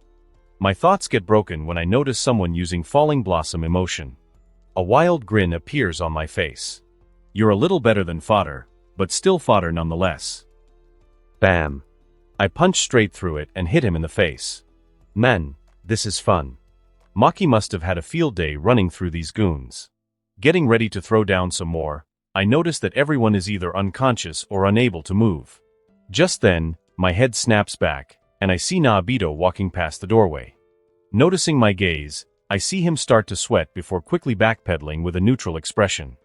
Ha, I did go a little overboard, huh? I then hear a tired voice to my right, which turns out to be Nobuaki. You little shit. You think you can come in here and fight us without any repercussions? Giving him a closed-eye smile, I speak up. Yes, young master. I do think that I will have no repercussions for my arrogant actions. Let me call the senior ancestor. Naobito. I can't help but chuckle as a face appears around the corner. I speak up. The Kokoro is a subunit of the Hei, right?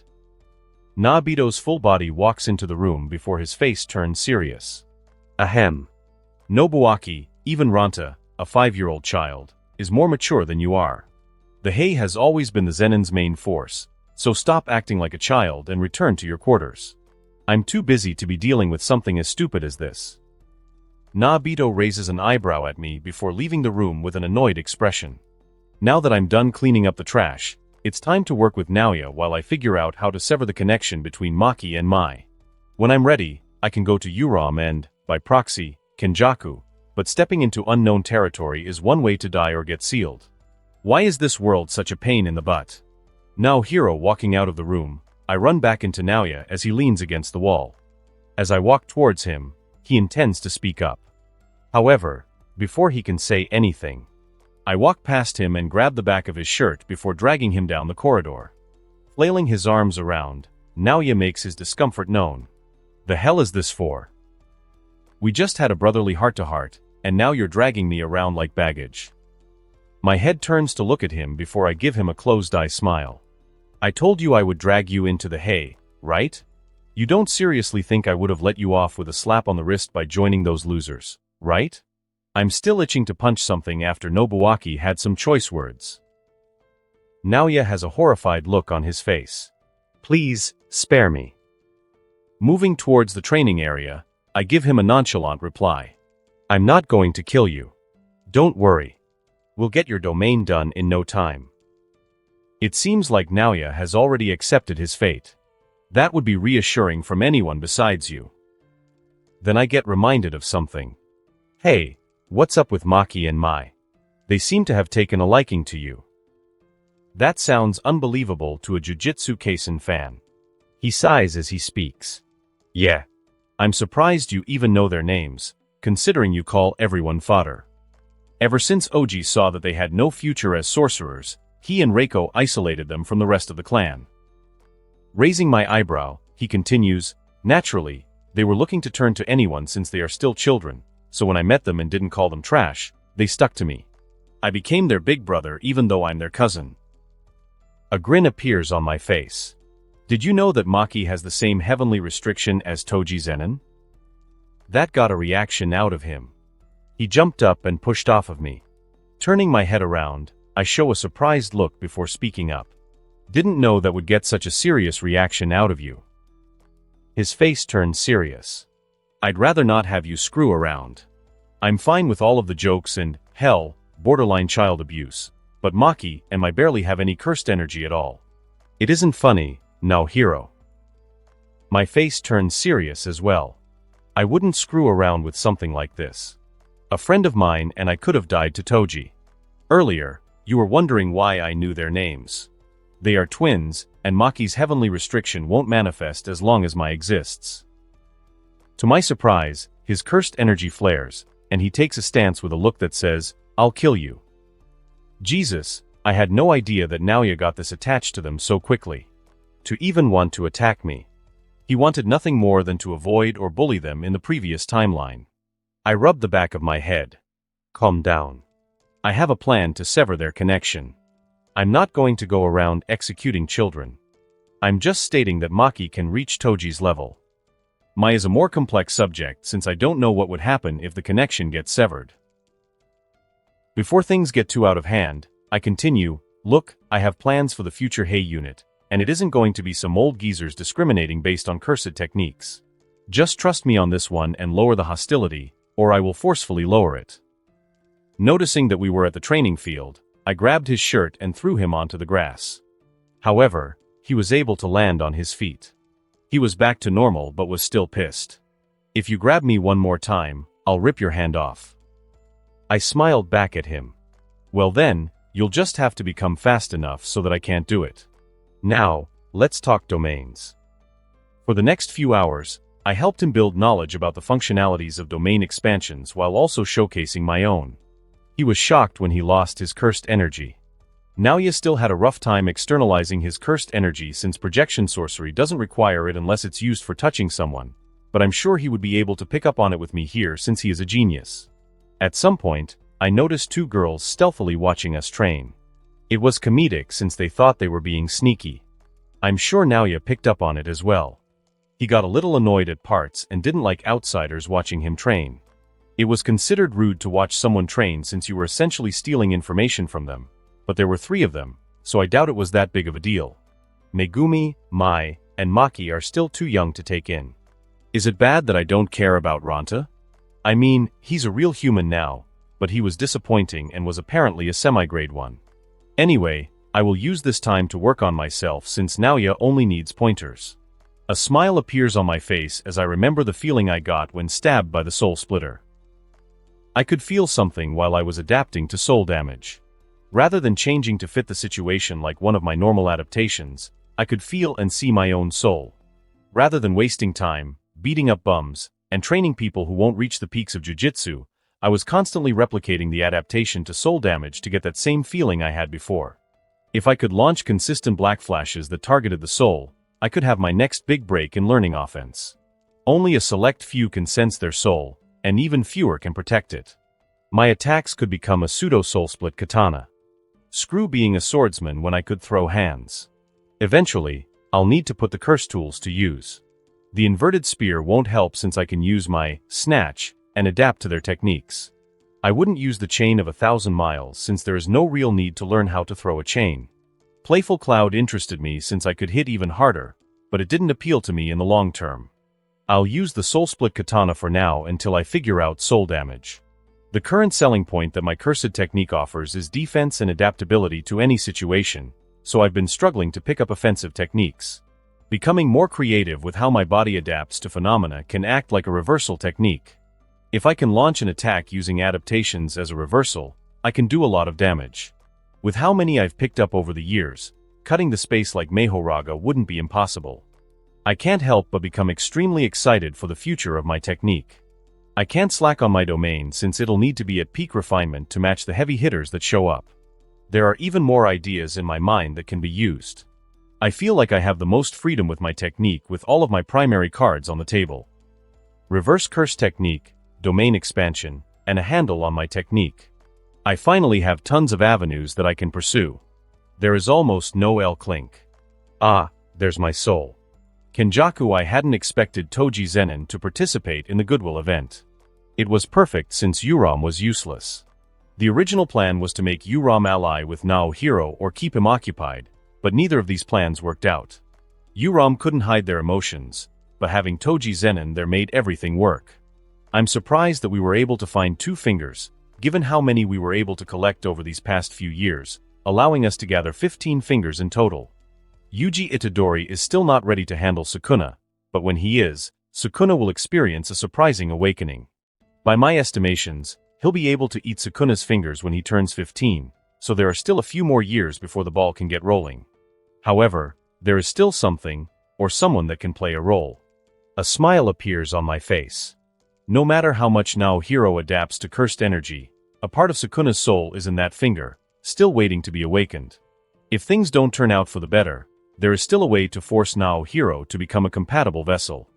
The main issue with being a vessel is handling the cursed energy and soul of the cursed object ingested, but Naohiro has proved that he is able to hold a soul as strong as Sukuna's. In different circumstances, I would have done everything in my power to kill him or remove him from the chessboard, but he needs to stay around as insurance. By the time Sukuna can be awakened, Naohiro will not be strong enough to fight a fully incarnated Sukuna, so I've been keeping a distance and an eye on him. Thinking about how he functions is amusing since he reminds me of a very powerful Shikigami. One that can go toe-to-toe with the strongest of the Heian period. Mahoraga is the ace of the 10 shadows, a monster that no one has ever been able to tame in the history of the cursed technique. A human Mahoraga. Huh? What an interesting concept. Naohiro, so I'm currently freaking out and not the happy kind. Since I'm finally able to see my soul, I see a dark cloud swirling around my own soul. One doesn't need to be a genius to know that the soul of the king of frauds himself is inches from my own. I thought that my adaptation would have turned the entire finger into cursed energy, but it seems like my adaptation only allowed me to absorb the cursed energy and coexist with someone else's soul. Shit, this is probably why Kenjaku hasn't made any serious moves against me. The dude wants to turn me into a damn vessel. Soul manipulation was one of the things I needed to do, but now that I know this, I will need to get Sukuna out of my body before I become the next Maguna. I mean, I am a human Mahoraga. He won't even need his dad to have the broken adaptation. While it is good that he didn't incarnate, a piece of him is still inside my body, and I'll need to become better than Mahito at soul manipulation if I want to permanently separate him. For the first time since coming to this world, my technique has worked against me. Damn it, I thought eating the finger would give me cursed energy and remove it from the world, but this is way more complex than anything I have seen thus far. Yuji is the perfect cage for Sukuna, so I might be the perfect vessel. It seems Naoya has finally noticed my pale face. Walking over to me after trying to spread his technique, he speaks up. "What's up with you? I haven't seen you this scared since you nearly died." Resting my head in my lap, I reply. "Well, I just found out that I'm screwed if I don't figure something out in the next couple of years." He gives me a deadpan look. "You didn't tell me anything." I flop back onto my back. I can't get into the specifics since it is really bad. I figured out how to comprehend my soul and saw something that I really didn't want to. With a shocked look on his face, he speaks. "You told me about how Toji stabbed you with a split-soul katana. Do you still have damage from it?" It makes sense that he would default to the katana, but it is so much worse. I close my eyes. Like I said before, I wouldn't like to talk about it. Naoya moves to hit me, but I'm not in the mood to dodge. Bam. He stands up and looks irritated. "I'm tired of this bullshit. You never say anything to anyone about how you're feeling. You disappear, don't elaborate, and act like everything is normal. Then you tell me that you're screwed and don't want to tell me why. I'd like to know if my own brother is going to die." I open my eyes a little. He continues. "You act like the entire world is on your shoulders. You're 15 years old. I bet Ranta would understand that better than you. Remember what you said before I got my butt kicked in the clan tournament. I'm not a stranger. I'm your brother." A smile appears on my face. Who knew that I would be getting lectured by Naoya, of all people? Pushing myself up, I huff out a small laugh. "You want to hear it? Fine. I swallowed a cursed object a while back and don't know when or if it'll incarnate in my body. That's why I said that I'll need to figure something out, because if I don't, I'm going to hurt a lot of people." I stand up and stretch my arms before walking away. "Sorry, but I will need to work on my soul. Just keep working on a domain. From what I've seen, you're on the right track. I'm sure you'll get it. If you run into any major problems, let me know." This is also an amazing way to figure out how to separate Mai and Maki. If I become the best soul manipulator, I'll be able to fix a lot of things. Sorry, Kenjaku. I have no plans to become a fraud. A few months later, now Hero, these past few months have been pretty uneventful.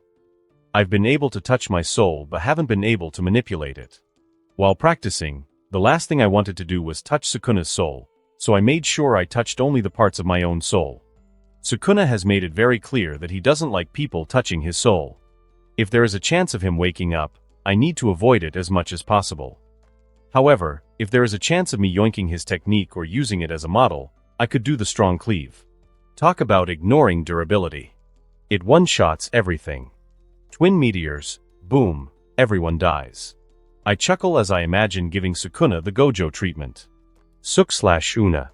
It's funny since the whole model thing can actually work with me based on how my technique operates.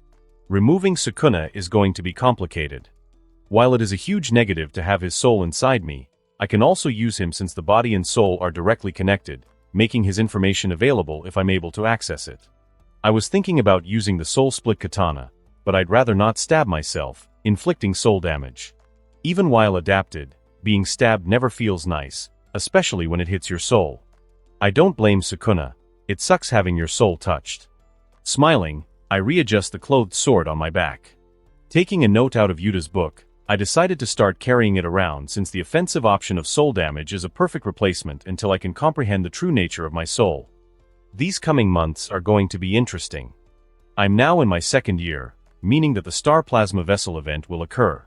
I'm not as worried because Toji is dead, but there is a person that I need to look out for, and it happens to be my own classmate. Suguru Geto. Tungen needs to fuse with Riko to prevent her from becoming a cursed spirit and stabilize the barriers. They could barely do so on the other timeline, and only an idiot would bank on the same thing happening here. To be honest, I was extremely lucky with how Gojo turned out. There was a good chance he could have died in the Toji fight. Having Tengen become a cursed spirit would leave her vulnerable to cursed spirit manipulation.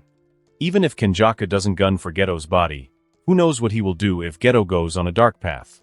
Riko dying was one of Geto's triggers. However, if Tengen can merge, then I'll feel much more comfortable in the coming years. I've gotten to know Geto and genuinely like the guy, but things cannot play out the same. There is more to worry about than a genocidal maniac that wants to kill monkeys. If we can move past the star plasma vessel, I can focus on Kenjaku. My thoughts get broken when I finally get back to school. My new time is a second year. I smile as I remember some of the people that are going to be joining us. Nanami and Haibara. Ijichi will show up next year, but he won't contribute much. I haven't seen Geto, Shoko, and Gojo in a while, and it will be nice to talk to them again. Also, it turns out that one piece of canon is still on the table. Nothing too useful, but I finally can meet Yaga. I've seen him around campus but haven't needed to meet or interact with him. Yaga was never one of my favorite characters, but he was ranked a potential special grade because of the possibility of an army of pandas. If I can get my hands on a cursed corpse or discuss it with Yaga, it might help me figure out soul manipulation. Cursed corpses deal with the soul since soul information is imbued inside it. Then, a light bulb went off in my head. Sukuna incarnating as a little stuffed bear. PFT. Ha ha ha. I can imagine a little teddy bear flying around Shibuya, laughing like a madman as he trades blows with Mahoraga. After laughing for a few minutes, I walk through the entrance and stand outside of the class I'll be in for the next coming months. Anywho, it's time to meet the Mun himself. Sliding open the door, I am met with a familiar sight except for the addition of the second-year faculty member Masamichi Yaga. With a smile on my face, I announce my presence. Hey, Prof. All I get in return is an eyebrow raise and a sigh. This is going to be a long year. Surprisingly, Geto was the first to speak up. Another year with you too. I feel like a parent dealing with two immature brats. I smiled as I noticed that he had a grin at the end of his sentence. Shoko just did a small wave without speaking. However, the person resting got up, and with a smile, he spoke up. Welcome back. You miss me? All I do is glance at Shoko again, and she avoids eye contact. I reply with a tick mark on my head and a sigh. Sure, dude, sure. Shoko, I ain't like that. She covers her mouth and chuckles. Sure, dude, sure. Is the only way to avoid the allegations for one of us to die? Or, no, I'm too busy right now. Gojo looks confused and ignores it before speaking back up. Ever since we beat that old dude, I haven't been able to find anyone at my level. He flares his cursed energy. Why don't we find out who is stronger? Bonk. Yaga hits Gojo on the head. I have a baffled look on my face. Since when can he bypass infinity? Gojo rubs his head before looking pissed at Yaga. Yaga narrows his eyes at Gojo. I remember what you did last year to the training field. If you two are going to fight, do it outside of campus. We don't need any more idiots destroying Jujutsu high property. Gojo whispered to himself. Then why the hell did you only hit me? I reply with a smile. Not going to lie, you do have a punchable face. That got a laugh out of everyone aside from Gojo. Taking notice of him, I could have sworn I saw his fingers start to cross, but surely he wouldn't, right? Well, whatever the case, this will be another fun year. Tombs of the Star, Tengen no Hero Zenin. A completely unknown person who shouldn't exist. The Six Eyes and Limitless have been inherited on multiple occasions, shifting the world's balance. While not as drastically as recently, it has happened in the past. Satoru Gojo influenced this world by changing how curses are born. He is an anomaly but an expected anomaly. Yet, now Hero Zenin can keep up with him or surpass him in an unexpected outcome. His cursed energy was perfectly equal to Ryaman Sukuna's until recently, and his abilities should not exist in the current state of curses. It's as if he is neither a sorcerer nor a curse. All of Japan should have been in crisis these last 16 years. However, things have been strangely stable. Something happened, and I, of all people, can't figure out what it is. Ever since I learned of his existence, I've thought of countless scenarios and concluded that the world shouldn't have allowed him to exist. He is not an anomaly, but the anomaly. Since my vessel will be merging with me so soon, I need to know what he is and his motivations. Having him interfere with the merging will spell disaster. Becoming a cursed spirit is the least of my problems. If my barriers fall, the world will change for the worse. I'll need someone. Someone strong. Yuki Tsukumo, I tilt my head to the side. Tengen asked to meet with me? I'm shocked. The shut-in, Master Tengen has more things to worry about than a special-grade sorcerer, unless it's for protection. The old lady is going to kill an innocent girl soon, so why the hell does she need me to be around her? Does she want me to protect the star plasma vessel? Get someone else. I don't plan on leading a girl to her death. The messenger speaks back up. I'm not sure about the specifics, but Master Tengen has an urgent request for you. Scratching my hair, I have an irritated expression. Fine, I'll meet with Tengen. I'll see what the old lady wants. I notice a wince on the man's face for the disrespect I showcased, but I don't give a shit. I follow him to the tombs of the star without saying another word. His only job is to be Tengen's goon, so I couldn't care less about disrespect. Damn it, my mood is ruined. I finally got a gig overseas that would have left me occupied for a few weeks, but that's gone down the drain. After a lot of walking, moving through complex corridors, and going down an elevator, we finally arrive at Tengen's chamber. The goon turns back and leaves, but not before giving me a dirty look. Man, I really need to punch something. While I walk further into the chamber, I notice a short girl with messy white hair.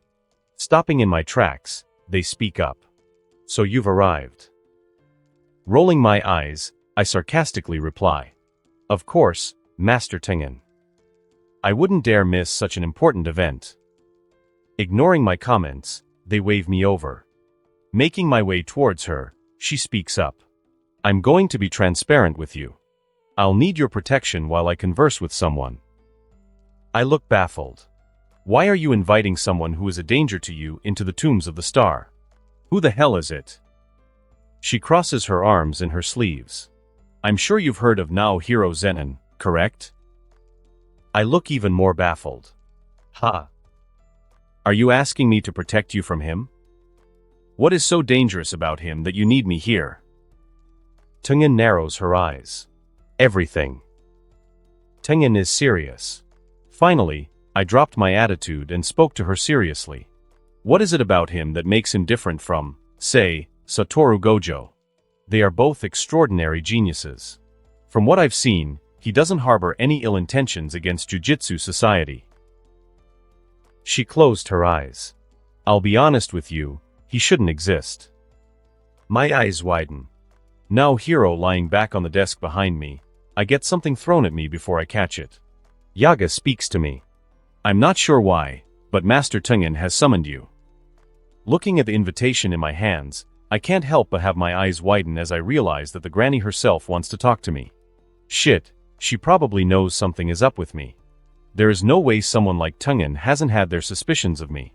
I'll need to make sure I can get through this smoothly since having the backbone of Jujutsu hate you is not a good thing to have. I get something else thrown at me, this time a pencil. Stop spacing out and get moving. I don't want to have to drag you down into the tombs. Narrowing my eyes, I whisper to myself. Like you could drag me anywhere. However, rather than arguing, I stand up and start to follow a goon who is most likely Tengen's messenger, given how mobbish they seem. After a lot of walking and navigating through seemingly random corridors, we arrive at an elevator. The elevator ride was awkward. Nothing was said for a good 2 minutes while we sat there and waited. Finally, making our way down, I see a familiar sight. The goon speaks up, Tengen's chambers. I roll my eyes. No shit, I thought it was a Chili's. He ignores me and gets back into the elevator. Then, I heard a loud voice that I recognized from a while back. Hey now, Hiro. Welcome to the old lady's house. Yuki Tsukumo has a wide smile on her face, as I can see. Is that Tengen? Toji, what did you do to her? The last thing I expected was a 5-foot-tall, 1,000-year-old, white-haired girl. Even Jujutsu Kaisen has cliches, huh? Tengen had a neutral look on her face while Yuki waved me over. As I make my way over to them, I sit down in an empty seat only a few feet away from one of the smartest beings in the world. As I think about Yuki's role in all of this, Tengen speaks up. Nice to meet you, now Hero Zenin. I am Tengen and would like to chat briefly with you. Sweating slightly, I respond. What do you need from me? Finally, looking straight into my eyes, she asked a question that I didn't want to hear. Who or what are you? Well, that is a question that I don't plan on seriously answering. Hey, I'm a random dude who died on a different Earth where your entire life is merely enjoyment for teenagers. People love Sukuna and Satoru Gojo and would love nothing more than to get into their pants. Did you know that you turn into a 2x2 Lego piece in the future? One of the dumbest things reincarnated people have done is to tell them they are reincarnated. Shit, how are you going to get out of this one, now Hero? Now Hero, I reply with a stoic face. I'm confused. What are you implying? Tengen's expression doesn't change. You're strange. I wanted to get to know you since you're an extra puzzle piece that doesn't fit into the entire puzzle that we call our world. So, I am asking you why you are that extra puzzle piece. After pondering for a moment, I speak up. I don't know how to answer that. I've been called odd before but never been told that I'm not supposed to exist. Tengen closes her eyes. So, you don't even understand your own existence. Is it just me, or does that sound rude? Tilting my head to the side, I speak back up. Given how you invited me here and with how you are speaking, I can assume that you wanted to know if I'm some sort of threat, right? Then it clicked in my mind, which is why Yuki is here, in case I turn out to be a threat to you. Without even denying it, Tengen nods her head. Yuki speaks up. The granny will be merging with the star plasma vessel soon, so she wanted me here in case you were hostile. I told her you were a chill brat, but based on what she's told me, she made it sound like you're the next Ryman Sukuna. It isn't the time for humor, but she isn't completely wrong. Tengen opens her eyes. On a basic level, this world is powered by a system. It works with balance and deals, hence the existence of heavenly restrictions, binding vows, and balance between sorcerers and curses. The world compensates for balance shifts, which is exactly why you are strange. The world didn't account for you. I quickly respond. So what does that mean for me? Tengen crosses her arms. It means that you have the potential to turn the system upside down. No matter what you end up doing, as long as you exist, the future will be unknown and in chaos. Shouldn't it be good that I'm with the sorcerers then? Tengen narrows her eyes. It isn't a matter of good or bad. People on both sides die, but the system of the world has kept things intact. Even in the Heian period, where there was constant chaos, there was still balance. Her eyes narrow more. There is also the matter of an old friend of mine. If I know about your impact on the world, they for sure know about you. I knew exactly what or who she was talking about. Thankfully, Yuki asked a question.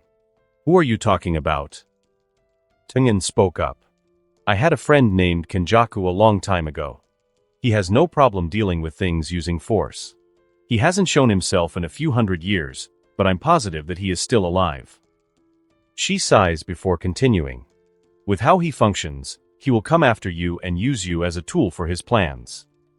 The dude is already using me and has nearly killed me. I give a nervous grin. That doesn't sound fun. If he's making you sound worried, then I'm probably not going to become friends with the guy. She looks at the sky. No, you won't, I've decided. You and Satoru Gojo are going to protect the star plasma vessel. Yuki stands up. You speak about all of the danger surrounding this kid, and you want him to hover around your vessel?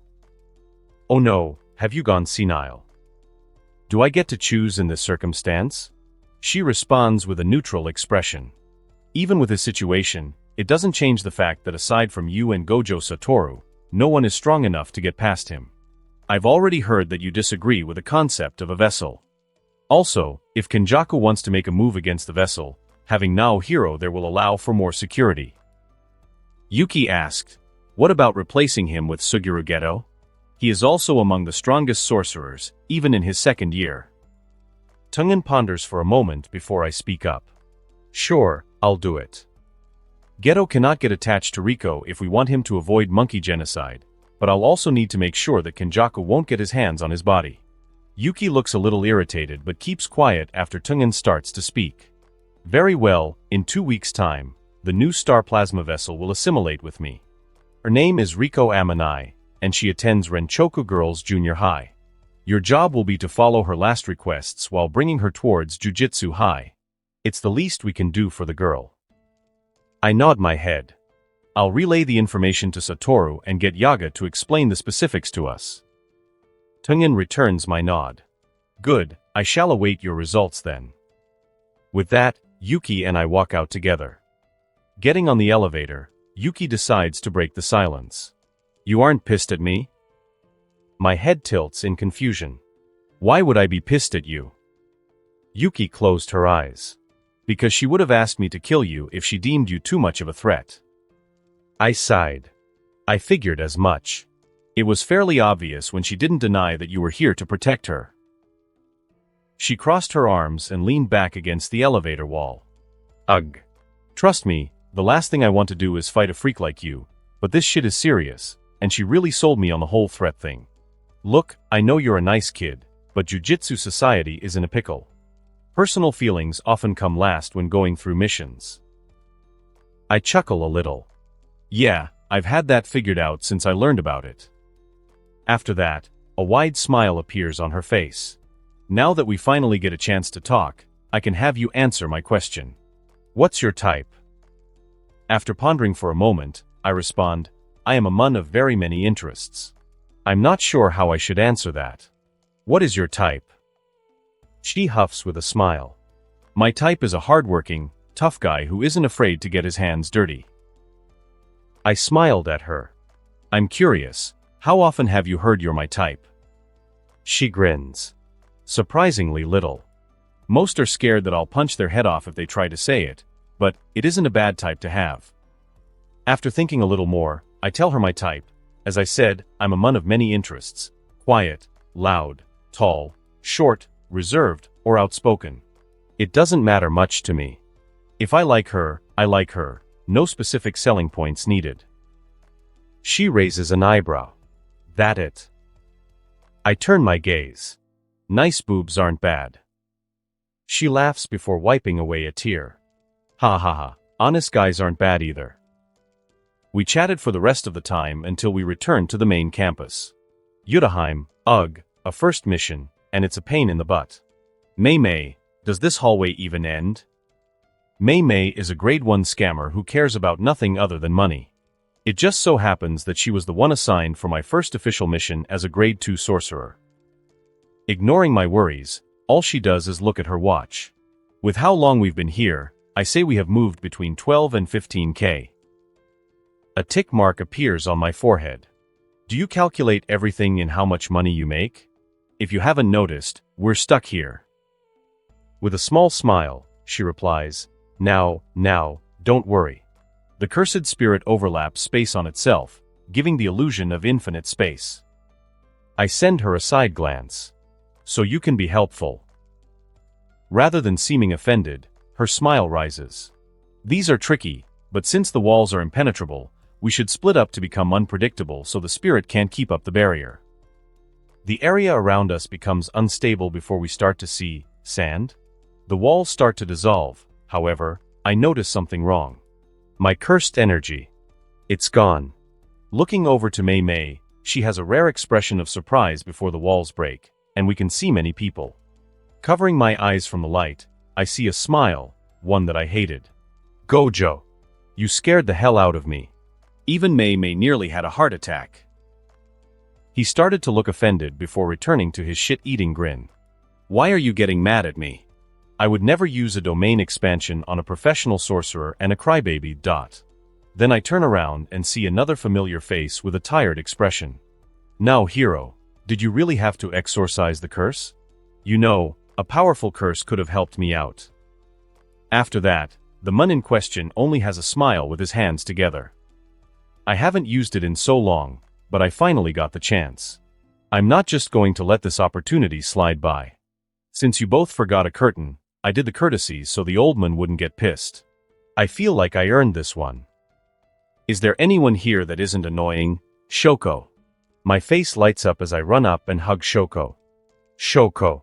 Please tell me you aren't like them. I feel like you are the only one here who can understand me. Shoko waves at me with a smile. Yo, you've been gone for 2 days.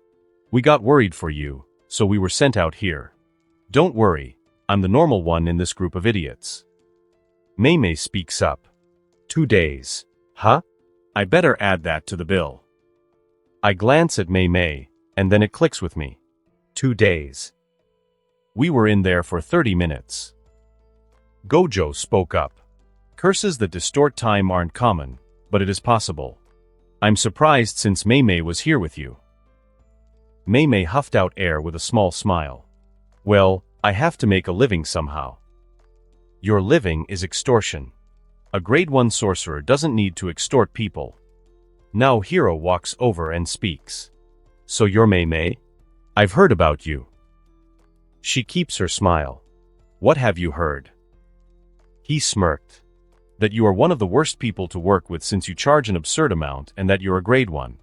You're more famous for the amount of money you charge.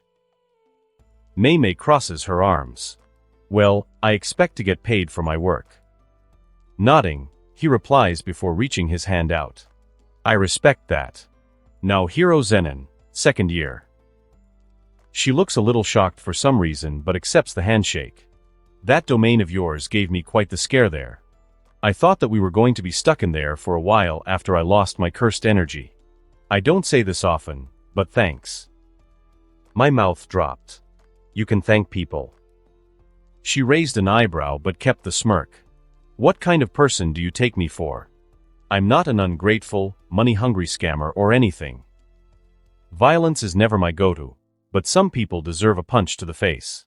So you're aware of it. She shrugs her shoulders with a closed-eyed smile. I'm not sure what you're talking about. Why couldn't my curse technique allow me to hit something? Admittedly, this situation is much better than being inside a never-ending hallway for days. I flop my head back. Why does my first mission after graduating have to suck? First, I get stuck with Mei, and then I have to be saved by 3 idiots and an angel. Why do they have to be so annoying? Even now, when I'm an official sorcerer who has graduated, they all look at me as if I'm still a child. Inhale. Exhale. It's only this once, and then you can return to normal. I won't be working with Mei for the long term and won't have to see these 3 anytime soon. My thoughts get broken as Geto speaks up. Well, then, since you both are all right, we should get back to Jujutsu High to make sure that we won't be chewed out for being late. Gojo mumbled something, but I couldn't catch it. Now Hiro then waved. Well then, nice meeting you, Mei, and I guess seeing you, Yutaheim. I stomp. What the hell is that supposed to mean? Do you and Gojo like pissing me off? Gojo and now Hiro looked at each other. Yes. Absolutely. If I spend another second here, my head will explode, so I start walking out of the curtain. If this is going to be my new life as a sorcerer, you can count me out. Working with Gojo a single time made me want to punch him. A future where I'm constantly hearing that stupid voice would be hell. I'm a dancer, not a fighter. Now Hiro, well, this is just about how the canon started in hidden inventory, except I am replaced with Geto. Yaga is in the front with a laptop and will explain what we will do. Yaga clears his throat. Your mission has 2 goals, escort the star plasma vessel and then erase her. Gojo whispers to me. Do you think he's gone senile? I reply with a smile. Probably, but we should let him finish. Yaga continues. Tengen possesses the technique of immortality. However, the technique doesn't mean eternal youth. As Tengen ages, the curse technique will eventually start to rewrite Tengen's body. If no vessel is assimilated, Tengen will lose their humanity. I guess I'll be the one to take Geto's spot in this whole thing. Every 500 years, a new vessel needs to be merged into the granny so she doesn't become an enemy to mankind. By merging, her cursed technique gets reset. I get a pencil thrown at me, but I become a master at avoiding Yaga pencils. Gojo smacks his fist on his palm. I get it. If Tengen were to dig dash throwing the pencil that Yaga gave me, it stops right in front of his face. No Digimon references, it's weird. If you got it, then let's have the old man continue. Grabbing the pencil out of the air, he aims it towards me before adorning a malicious smile. We still haven't found out who is stronger. If you want to fight, let's take it outside so the old man won't complain. Bonk. Bonk. That earned us both a bonk on the head. As I was saying, the Star Religious Group has partnered up with the Curse User Group Q to find and take her life. In 2 days, the assimilation will occur, meaning that you both need to keep her alive and escort her here. Tungen also mentioned that they wanted you two to fulfill any of Amanai's requests until you arrive back. Do not fail. Holy Mother of Yapping. I get this was necessary, but I already knew all of this. After a little while of talking and Gojo asking questions, we both head out to go meet Riko. After walking for a while towards the meeting point, Gojo speaks up. You think the kid will be happy as the star plasma vessel? I turned to Gojo. Like you said, it's a kid. She's only 14, so who knows what might be happening in her head. Imagine you were born to learn that you are going to be merging into an old lady. Gojo stuffs his hands in his pockets. I'd probably get strong enough not to be bound by stupid fate. Raising my eyebrow, I smile at him. Is everything strength related to you? We talk about the feelings of a kid, and then it derails into a conversation about strength. He moves in mock irritation. If you grew up with the only word being strong in your dictionary, you'd be the same way. I had that mindset until someone showed me the real world. That someone also punched me in the face in front of Jujutsu Society. My smile turns into a grin. So that someone was the one who put the previous, future strongest in his place. He instantly replies. Ha! Previous? Since when did you become the future strongest? With an oblivious look on my face, I start to count. The first time was when I knocked you out. Then, I beat you in our rematch. Finally, the third time was when you lost against Toji. Since I last checked, I wasn't the one who needed to learn reverse curse technique on my deathbed. Gojo takes his glasses off. Since when did you win that second fight? It was a spar. Hey, the old man isn't here right now. What do you say we have a round 3? Thank God Shoko isn't here. The allegations can't become stronger without witnesses. I only point at the hotel before Gojo can ask to fight me for the 200th time. Our meeting point is up there with the star plasma vessel and her maid, Misato Kurwa. Gojo already had his glasses back on before tilting his head. You remembered the maid's name? I sigh. Do you even know the name of the star plasma vessel? He pulls out his phone before showing me a photo. Nope, but I got her picture, so who cares about names? I really did replace Geto, huh? Tungen, the higher-ups, and Jujutsu Society care. Why do I have to replace Suguru as the babysitter? He smacks me on my back with a smile. Don't be like that. I know you like me. Damn you, Shoko. He doesn't mean it like that. Sighing, we make our way into the hotel before taking the elevator. After reaching the top, we walk down the hallway to find the door. Looking at the numbers, I start to speak. 807, 808, 809. Here we are. Satoru, please don't give a bad impression. She will be merging with Tungen, so Tungen will most likely gain her memories. He rolls his eyes. I was assigned to this with you. It's not like I can't survive on my own. I know when to shut up. Cap knock. Knock. A muffled sound comes from behind the door. Who is it? Before I can say anything, Gojo speaks up with a wide smile. We're your delivery drivers from Jujutsu High. I speak up to reassure them. We're here from Jujutsu High to transport the star plasma vessel. Creak.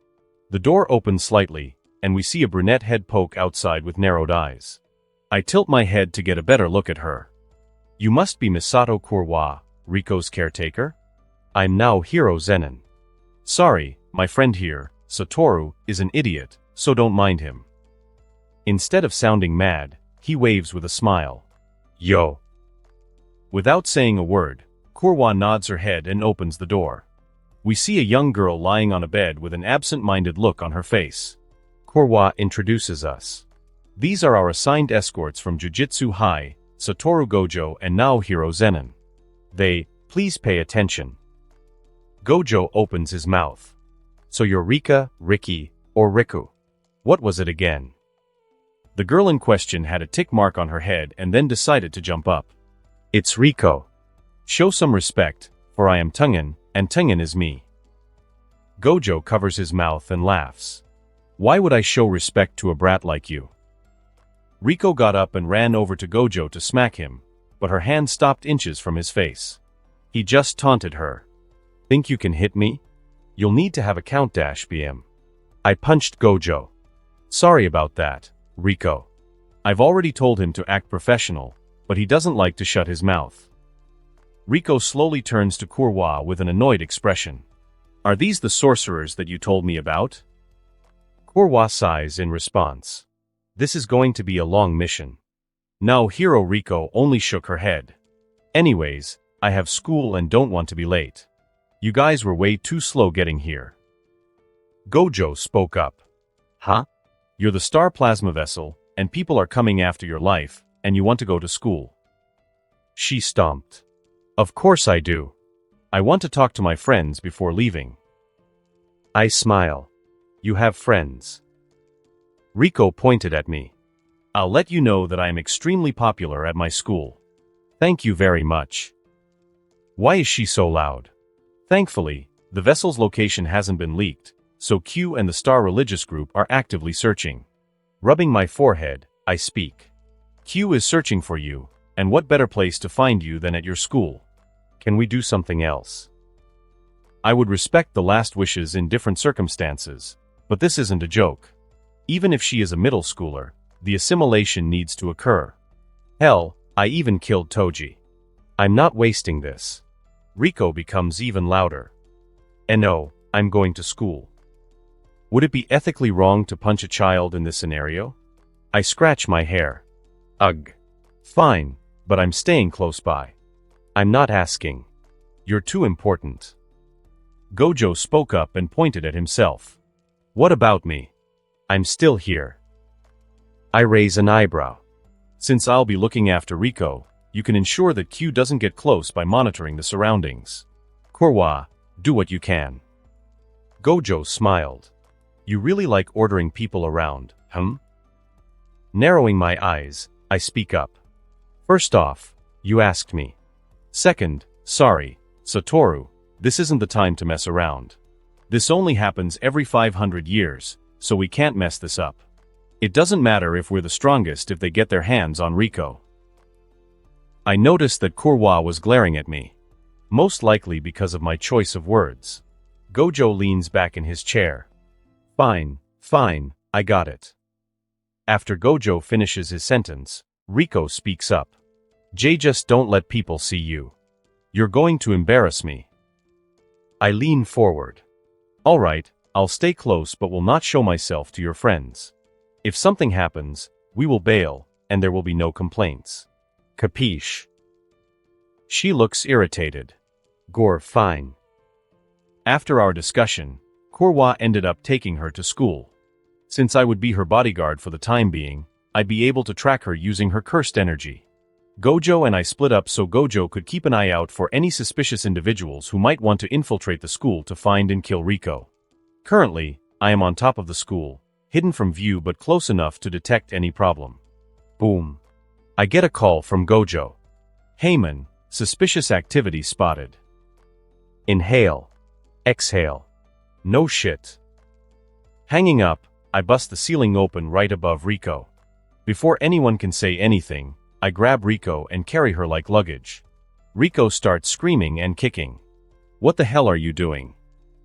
I give her a side eye while running. Satoru spotted something, most likely Q. I told you that we shouldn't have gone here. They likely would have done this if you weren't here, but that isn't the problem. While they didn't know her exact location, attacking her school would have allowed them to obtain information about Riko's whereabouts. Turning a corner, I run into an old man with two Shikigami next to him with a smile. With his smile, he speaks up. So you must be now Hero Zeni _. All I do is sprint towards him with a murderous face. Cursed user or Q, I don't care who you are. Get the hell out of my way. Black flash. He widens his eyes. Tasuk. BTZ bam. My hand goes through his shikigami and, eventually, his heart before releasing a large explosion of black electricity. It looks like Toji didn't need to set up the bounty. It was most likely the Star Religious Group or Kenjaku, but this doesn't seem like something he would do. Riko squirms in my arms. Bleh. EW, thankfully, it didn't get on me. Looks like Riko isn't in the mood to talk anymore. Thank God. Getting a message on my phone, I opened it up to see Gojo with a peace sign. However, there were 8 people in white uniforms, all knocked out. I recognized 2 of the Q members from the original timeline, so their group's strongest cursed users are already taken care of. Now that they are taken care of, I can focus on getting back. Ring, ring, ring. I stop and look down at my phone and see it from Kurwa. It's 100% going to be a cliché. When I answer the call, I hear a deep voice rather than Kurwa. If you want to see the maid alive, come to the location I just sent. I roll my eyes. Shut up, I'm busy, the voice quickly responds. The maid dies if you don't bring the vessel towards, huh? I notice that Riko starts to cry. Before Riko can plead for me to save her, I hear a scream on the phone. Ah. Bam. The line goes silent for a few seconds. I hear Gojo on the line instead of the deep voice. Got the maid. Make your way back to Jujutsu High. We'll meet up there. Sighing, I speak to Riko. Kurwa is safe, but your life is in danger, so I'm taking you to Jujutsu High. I continue on the phone. Thanks a ton, Satoru. It would have been a pain in the butt. With that, Gojo hung up. It turns out that the old man created the commotion at the school, announcing their presence. What an idiot. They tried to pull the school terrorism cliché. While running, I turn to Riko, who has a sad face.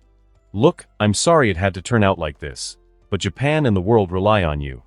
Some events need to happen, no matter what feelings you have. She closes her eyes with tears trailing down her face. It's just that. I didn't get to say goodbye to everyone. If this were the past, I would have felt bad and might have even gone out of my way to help her fulfill everything she wanted before she would have died. But ever since I learned that this world doesn't allow you to screw around, I needed to change my perspective on things. Surprisingly, we don't have any more trouble returning to Jujutsu High. However, I did make sure to look behind me on multiple occasions. Even if Toji is dead, the possibility of Kenjaku pulling something worried me. Why hasn't he done anything to Riko? The star plasma vessel should have been a priority. Arriving at the top of the stairs, I see Gojo leaning back on a bench, staring at me with a smile. What took you so long? A tick mark appears on my head. I'm not the one who can teleport. Rather than continuing the conversation, I make my way into the classroom, where I meet up with Yaga. Got your vessel here. Riko had an absent look on her face. It didn't look like she was going to talk anymore. Yaga's eyes are narrowed at me. You were supposed to fill out all of her requests. Bonk. This time, I bonk Yaga. Cursed users attack her and are there to kill a vessel that only comes every 500 years, and the first thing you say is to fill her requests. I don't give a shit what Tingen says if there is a good chance she dies. While rubbing his head, his eyes widen. Cursed users attacked. My head immediately snaps towards the door. Satoru, you got here way before me and didn't tell anyone we were attacked. Gojo's gaze turned away from me. My bad. I flop my head back. Well, it all worked out in the end. This whole thing was stressful. Yaga spoke up. Have you two heard from Geto recently? He hasn't been around campus for the past few days, so I wanted to ask you both if you've seen him.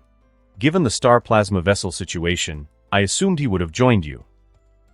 My heart sinks. Ha. A few days ago, Suguru Geto lying down in my bed, I stare at the ceiling.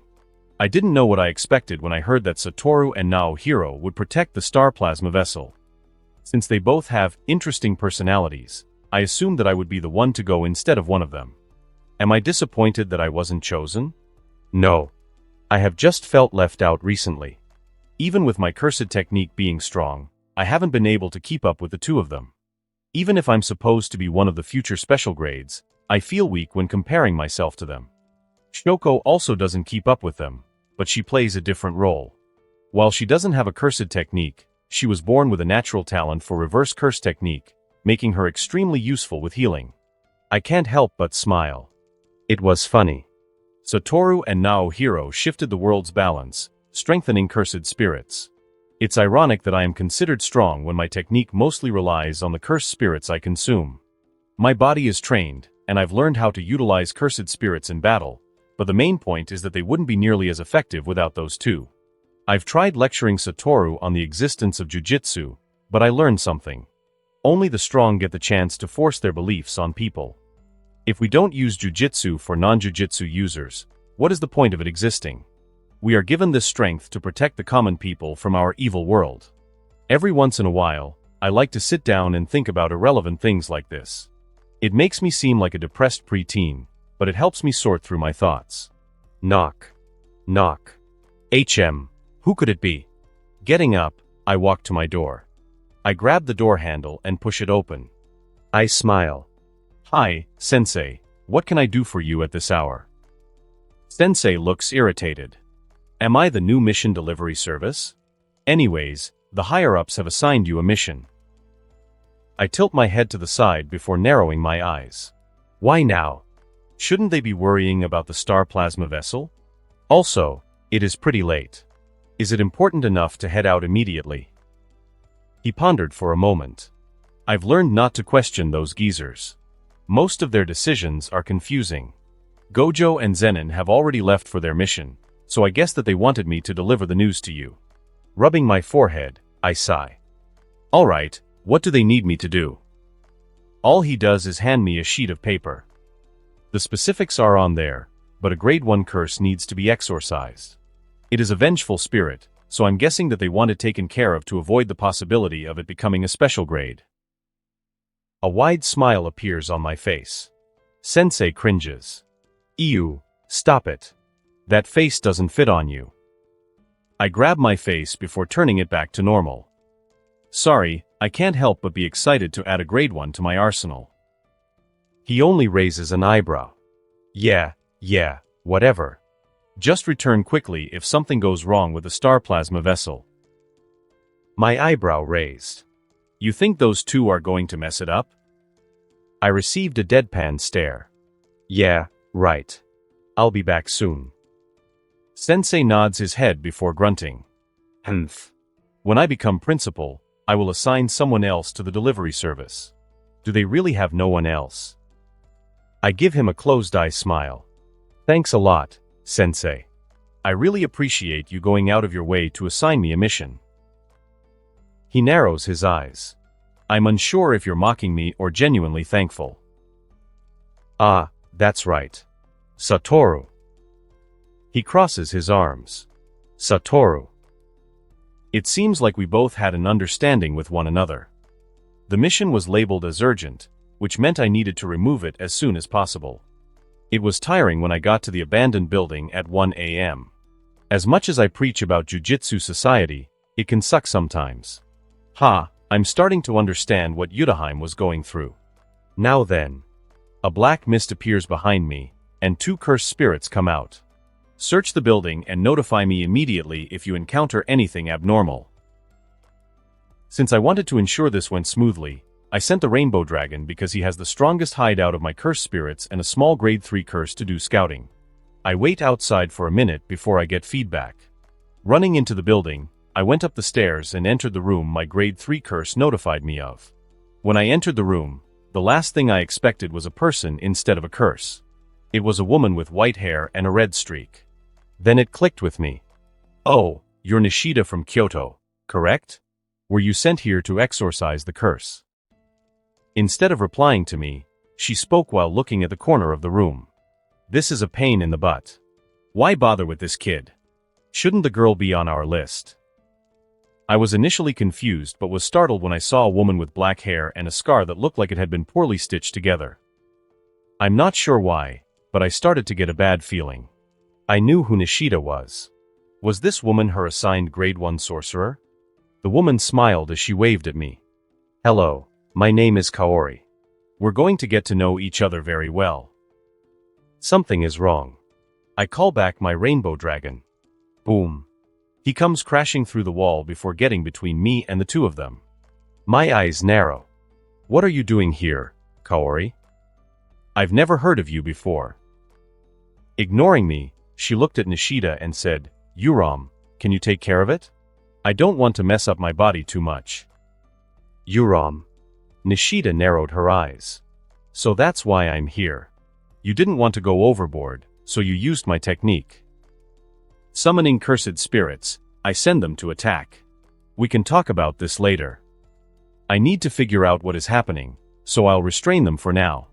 Nishida stood up and put her hand on the ground. Icefall, suddenly, all of my cursed spirits were impaled and instantly exorcised, aside from Rainbow Dragon. However, he is in no condition to move. My eyes narrowed even more as more black mist started to surround me. What is your goal here? What are you after? Kaori smiles. I'm after your body. Now, hero, I feel my body go limp.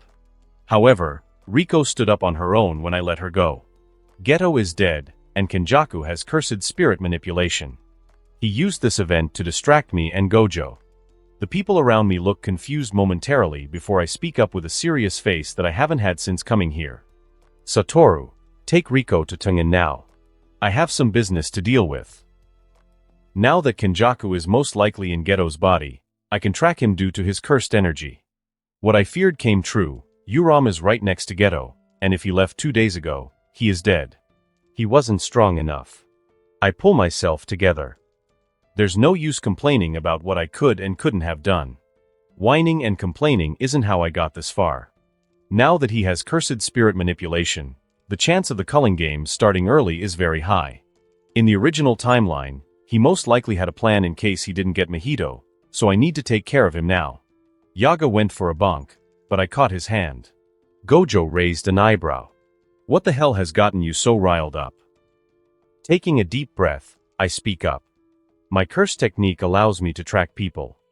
Something has happened to Suguru, and it isn't good. Tengen needs to assimilate soon to avoid any troubles. Looking at Riko, I see her with a sad face, Kurwa coming out of nowhere to console her. I sigh. I am genuinely sorry, Riko. This wasn't how things were supposed to happen, but you must go now. She looked at me, furrowing her eyebrows at me. But... Gojo pokes her head, and she becomes unconscious while he catches her body. He ends up having a serious face, his goofy persona all but gone. Go, make sure something didn't happen to Suguru. I'll take it from here. I nod my head at Gojo and Yaga, who surprisingly returns one. Turning around and making a beeline towards Geto, I can only hope that he isn't dead. While running, I concentrate on my soul. If Kenjaku has something planned for me, I'll need something and fast. One of the stupidest things I did was eat a Sukuna finger, but I ended up separating it from Kenjaku and gained some cursed energy.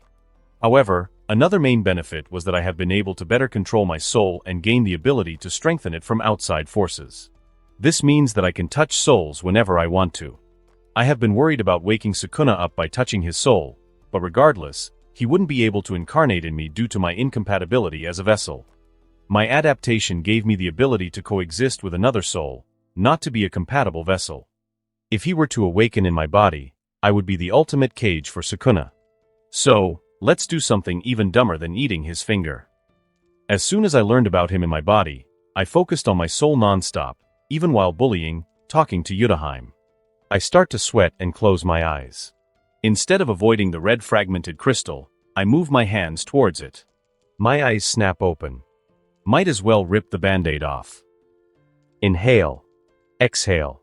I don't care who you are, I'm getting your knowledge. Your servant Gij won't be able to save you since I'm here. My hands cup around it before moving closer. I touch Sukuna's soul. Whoosh.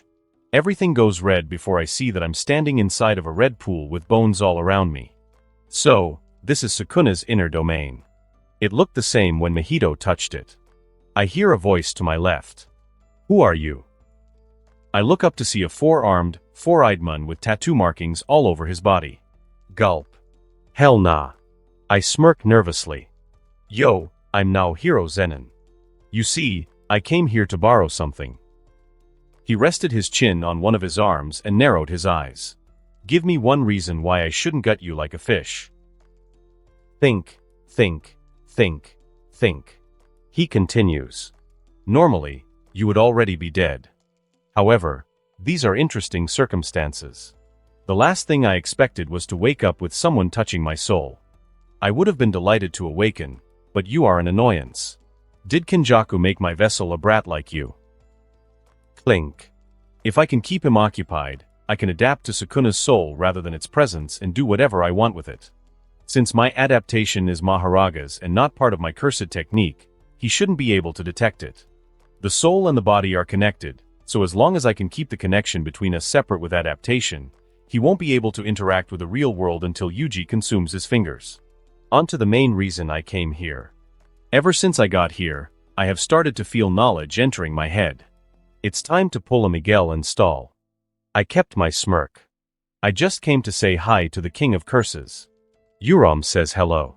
They won't stop talking about how great you are. Clink. Sukuna smiles before laughing. Ha ha ha. It was a nice try. Yuram wouldn't allow a brat to touch my soul. Do you really think I can't see you stealing from me? Slash. My arms get sliced off. Clink. Ouch, that hurt. Soul damage never feels good. Suddenly, they slowly start to regrow. That gets his attention before he smirks. You can heal your own soul? How interesting. You won't be getting out of here alive. You're too weak. Clink. Slash. Then, my legs get sliced off. Clink. Come on, Mahoraga. Adapt so I can get the hell out of here. I still haven't figured out how to use the complex adaptations in my soul. My technique is about as strong as I was when I was 5. Shit, this doesn't feel nice. I fall face first into the pool. While my body is regenerating, it isn't fast enough yet. He stands up with a disgusted look on his face. You really think you can take something from me without making any deal? Touching my soul and stealing my knowledge. You're dead. He raises 2 fingers and is about to move them horizontally. Clink. I'm out of here. Go back to sleep. I smirk. Yes. Bye, you fraud. Waking up, I can't feel my arms or legs. Clink. Blah. I emptied an entire week's worth of food on the ground. When I return, I absorb the fragment of Sukuna's soul, turning it into cursed energy and putting him back to sleep for the time being. He will remember this, and I'll need to be ready for him. If I wasn't strong enough to take on Kenjaku, I sure as hell am now. Clink. I wasn't able to extract any information from the soul fragment, which is why I tried waiting. That was the dumbest thing anyone has ever done in this world. However, it was worth it. Thanks for teaching me the King of Clowns. I won't be able to use his full curse technique as if it were mine. I can't just steal cursed techniques, but I can replicate them to a T. In other words, I can't use dismantle and cleave, but I can create a nearly identical technique. Now that I have adapted to infinity, I can now put them together. Standing up, I notice that Yuram and Geto haven't moved much, and the sky is still the same, meaning I wasn't in there for long. If I didn't know who Kenjaku was or what he would do in the future, I would rush to Geto to try to save him, but I know he is already dead. I did this, knowing that he wouldn't be returning. I'm not planning on looking for Geto. I'm looking to kill Kenjaku and end this shit here and now. Now hero, after getting up, I started to run again. However, I was much slower than before. Sukuna really did a number on me. Even with adapted soul damage, his attacks were completely different from those of the Soul Splitter. They are healing, but it did so much damage that it will still take a bit. He, quite literally, removed my arms and legs from my soul. If I couldn't heal it, I would have never been able to use them again. Clink. Ha, thanks. It's faster now. Thank God that I received pain resistance to a near-perfect immunity. It was one of the first things that I wanted to work on so I would be able to fight even with immense pain. It hurt so much that I couldn't even speak. I had to force out that last statement, but it was worth it. I needed to tell him what half of the fandom wanted to say, even if they weren't here to watch me. My adaptations were heavily weakened, but the point stands. Mahito, the curse whose whole shtick is soul manipulation, got one shot by Sukuna and scared him so much that he had to be at 120% of his potential to pull out a 0.2-second domain expansion to avoid him. I'm not nearly strong enough to fight a full-powered Sukuna. Duh. If I could catch Sukuna in my domain and hit him with a world slash, maybe, but it would still be bad for me in a prolonged matchup if he can get a fire arrow off. My slash resistance was extremely high, but I haven't been able to train for the fire arrow because of its insane potency. A domain from him would also suck. At this point, I can beat at least 3-finger Sukuna, but I would lose in a domain clash. I'm not sure how strong Sukuna is until he reaches 15 fingers. The amount of cursed energy would most likely not cover the insane difference in refinement. The problem is that the slash I can create won't be as useful as if Sukuna used it. I'm not better than Sukuna at using slashes since his whole curse technique revolves around them. The range is also an issue, however, imbuing it into the soul splitter will cut through anything and cause a ton of soul damage. Sukuna aimed it to hit Gojo in the stomach, where cursed energy comes from. I doubt that I can be that precise, but 99% of people can't even use the reverse curse technique in the first place, so that isn't an issue unless I'm facing some of the stronger sorcerers. Now, let's move on to what I gained from the fraudulent one. 1. Performing basic slashes. The knowledge I gained was from Dismantle, but I'm unable to use it like Sukuna. 2. Buffs gained as if Sukuna ate one of his fingers. This means I got way more than a small fraction of cursed energy, increasing my physical stats as well. 3. Increase in cursed energy control. Since I already had good control, mine is only second to an awakened 6 Eyes user rather than a random mob with a 6 Eyes. I'll now be able to pick up almost anything. Since it was only 1/20th of his soul, I didn't gain as much as I would have liked. I didn't learn about Cleave, the Fire Arrow, and Malevolent Shrine, but it is still really good. I shouldn't complain when this is the fastest increase in strength I have ever had. Now then. I finally reach my destination, which happens to be a cafe. Are you kidding me? Walking inside, I look around before seeing Yuram and Geto sitting down in a booth. Yuram with their eyes closed and Kenjaku with a smile. Geto turns to me. Hey, now hero.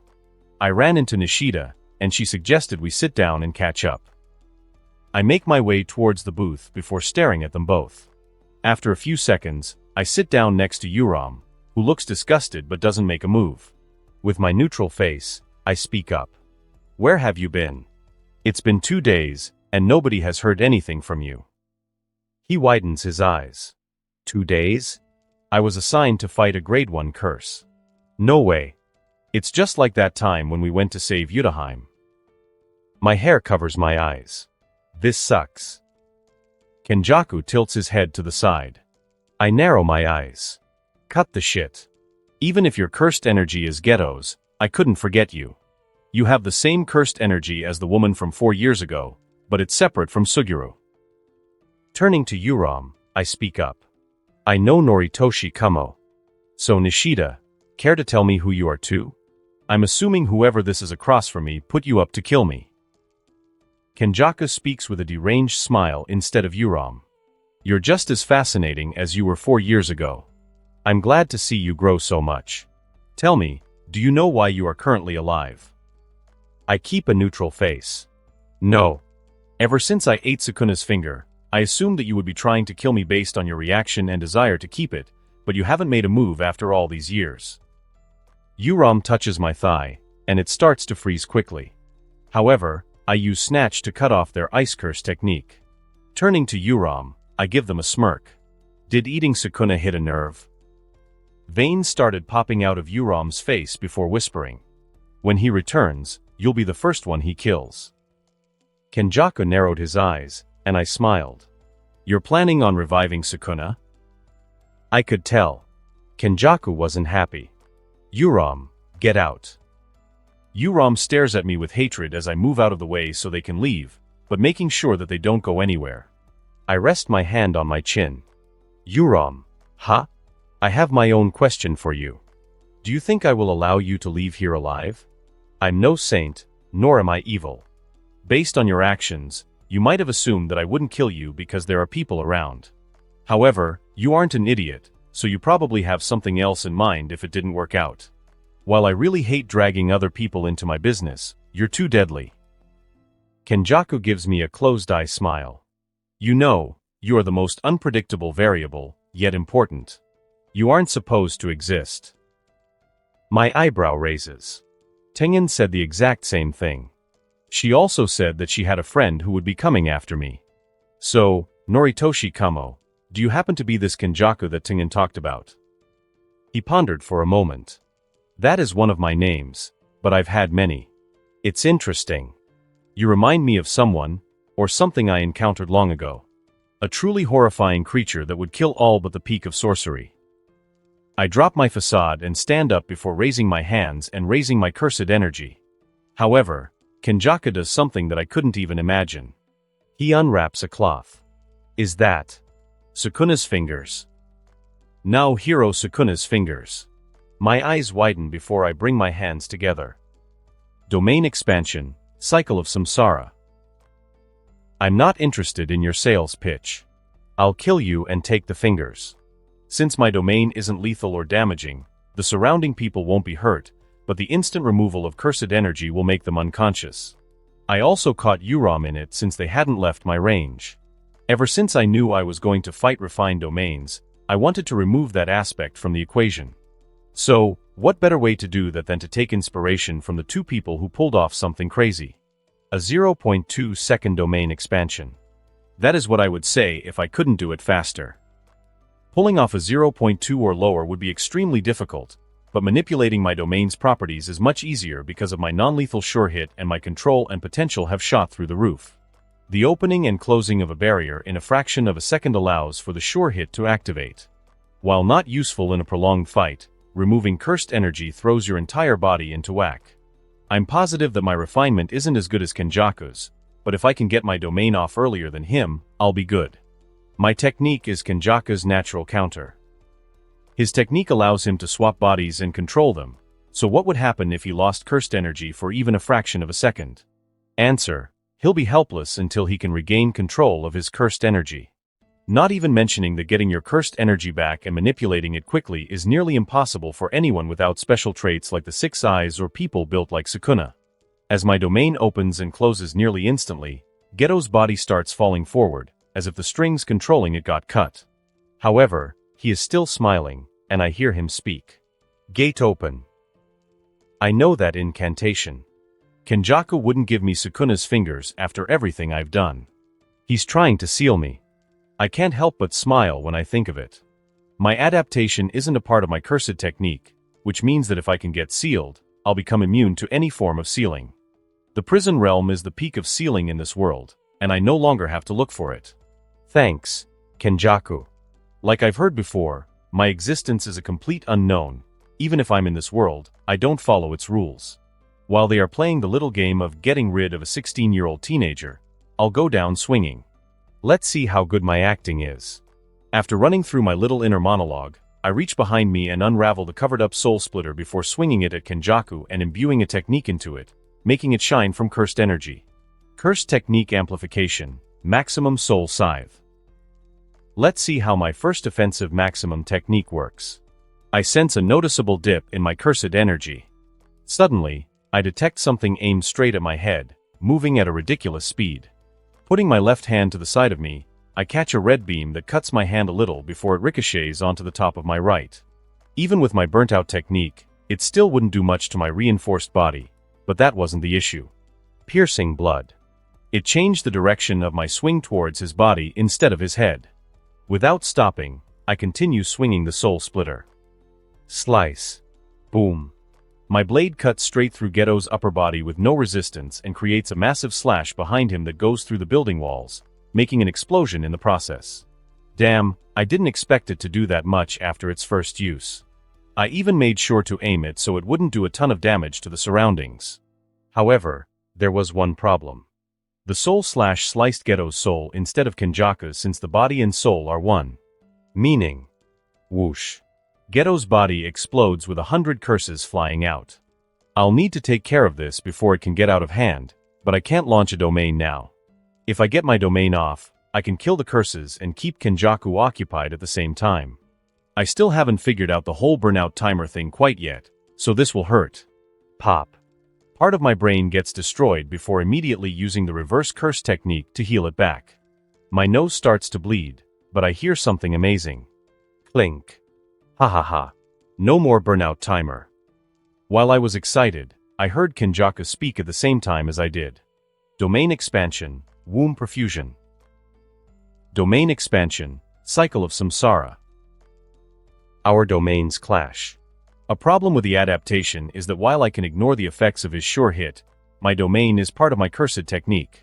If I don't overpower it, the effects won't occur. So, why waste time clashing with him? Dropping my domain, I rush to him. I wouldn't have done this in the past because of the burnout timer, but that is no longer a problem. Now, my brain isn't overheated or bleeding. Slashing every cursed spirit I see, I stall until I see a giant eye in the middle of 4 meat-like edges protruding out. I give a nervous smile. Well, hello there. Immediately after, the cubes latch onto me before holding me down on the ground. Clink. Yuram comes out of nowhere and stands before me, looking down at me with narrowed eyes. Be a good little worm and go to sleep. Clink. All I do is laugh in Yuram's face. You want to know something, Yuram? Sukuna tasted like shit, and he's nothing but a clown that needs his daddy to come to save him after he gets in trouble. Yuram looked shocked, and I could see that they were still processing what I just said, so I did the honors. I smirked. See you soon. Gate close. As everything went dark, I heard a loud scream of rage. When I open my eyes, I see many skeletons surrounding me. It's a lot more cozy than it looks in the series. Sadly, I won't get to stay with my skeleton friends for very long. Clink. I put my finger on my chin and ponder. Given how complex the prison realm is, I think it might take around 10 or more stages of adaptation to get out of here. Clink. Time is weird in the prison realm, so I could use it as a hyperbolic time chamber. Did Kenjaku give me a training room? Probably not, but I'll still figure out the specifics since I'm unsure how everything works here. I could play along and give myself an insane amount of training time since it won't be able to suppress me after I adapt. I'll be able to stay inside here as little or as much as I want. What to do? What to do? Third-person POV. After Now Hero gets sealed, someone, or half of someone, speaks up. The most complicated variable is finally out of the way. Yuram is not happy. That. RAH. Kenjaku only plugged his ears as the entire area was in chaos. Third person. 2 weeks later, a man is standing in the middle of a room surrounded by orange panels. This man can be identified as the current second-year teacher and principal candidate, Masamichi Yaga. An old voice speaks. We heard that you wish to speak with us. Yaga narrows his eyes. Yes, I am asking you to reconsider making Now Hero Zenin a rogue cursed user. A woman speaks from a different panel. After being sent to retrieve Suguru Ghetto, he vanished without contact. Reports were made, and a local cafe was attacked in the public eye. Another spoke up. Civilians were found dead and unconscious. The entire city has been wondering what has been going on. This means that the government's eyes are now on Jujutsu Society. Covering up this incident has cost many resources. Then, a deep-voiced man spoke from behind Yaga. Suguru Geto's blood and parts of his body were found at the scene. They were identified by matching the cursed energy of previous samples collected. There is no other conclusion that can be made. Finally, a raspy voice spoke. Aside from Satoru Gojo and Yuki Tsukumo, nobody could have defeated Now Hero Zenin. Satoru Gojo assimilated the star plasma vessel, and Yuki Tsukumo is in Africa. Yaga clenched his hands. I know how it looks, but I've known the boy, and he wouldn't kill his classmate, let alone Suguru Geto, one of his close friends. I'm asking for time. Time to find and have him explain himself. Many people narrowed their eyes at Yaga even if they couldn't be seen. The deep-voiced man from before spoke. Bringing personal feelings into this is irrelevant. The facts are that a valued sorcerer is dead, and another has disappeared at the same time. However, Yaga spoke up. It's not personal feelings. My objective view of him tells me that he couldn't be responsible for this. A woman raised her voice. Quiet. The decision is final. Your request has been denied. Henceforth, Now Hero Zenin should be labeled as a rogue cursed user and is to be captured or killed on sight. Yaga looked like he wanted to say something, but he turned around and walked out, not saying a word. However, there was someone listening in on the conversation. Obviously, he wasn't allowed to be present, but nobody could detect Gojo if he didn't want to. His cursed energy control was near perfect due to the 6 eyes. As soon as Yaga left the room, he spoke up to seemingly no one. "What do you think, and what will you do, Satoru?" The man in question spoke without his usual goofy persona. They say it like anyone can capture or kill him. I could kill the higher-ups, but that might not solve the issue. Now Hero didn't do it, so I will find out who did. When I do, I'm going to kill them. Gojo pondered for a moment and thought to himself. Who the hell can do something like this if not him? Nobody aside from Yuki, and I can stop him at this point. Even we would have an extremely hard time against him. Then, something clicked in Gojo's mind, and he widened his eyes. Now Hiro and Tungen told me about this Kenjaku guy that they were worried about. Apparently, he was going after him at some point. Kenjaku, huh? When I get my hands on you, I'll make you wish you were dead. Yaga didn't react to Gojo's death threat to the high-ups, instead responding to Gojo. Just don't get yourself killed. If you can talk to Shoko, that would be nice. She's been taking this whole thing pretty hard. It surprised me since she never shows emotion, but Geto and now Hiro were part of her life. Gojo sighed. You're asking me, of all people, to console someone? I'll try, but I'm not good at this stuff. All Yaga did was stare at the floor and release a breath he didn't know he was holding in. Naoya, that dumbass. What's the point of coming back if he's going to vanish again? I know they are saying he killed his classmate and is a rogue cursed user, but they are full of shit. They don't know him like I do. Since he left, I've taken up the mantle of the leader of the Hei since the Kokuru wasn't allowed to move back into the quarters and was made a permanent subsection of the Hei, regardless of the number of members. He leaves whenever he wants and doesn't tell me why. I know I'm sounding like a whiny brat, but he's been such a big part of my life that it's frustrating to feel like I know nothing about him. I want to know why he does what he does, how he is so talented, and why he doesn't talk to me about his struggles. He knows something important that he isn't telling anyone. I've been around him long enough to realize that. At least father seems to care about his disappearance, but I don't know if it's his care for him as a father or his usefulness to the clan. I don't know what I'll do when he comes back because it's not like I can force him to speak. I pondered for a moment. He said that he wants me to get to special grade. I'll become a special grade and get a domain expansion. When I do, I will ask him what his deal is. He obviously cares enough about me to go out of his way to help me with things, so maybe I'll get to understand him. Days, weeks, months, or years. I'll be training for when he gets back. Now Hiro. Slice. Damn it, it hurts. Clink. I've been cutting myself up with my maximum soul scythe to develop a near-perfect immunity to slashes. Strengthening my soul and my slashing resistance will allow me to avoid being a helpless loser in front of Sukuna. I couldn't do anything. He could have gutted me like a fish whenever he wanted before I adapted, but he played around, and I could escape. Being helpless isn't something I ever want to experience again.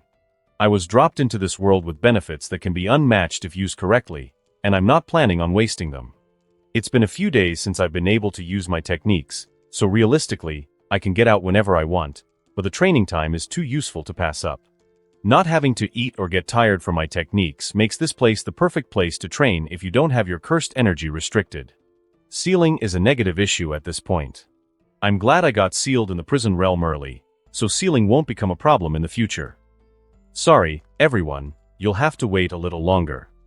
Flash. Clink. When I'm done here, I'll be the strongest. And that concludes this episode.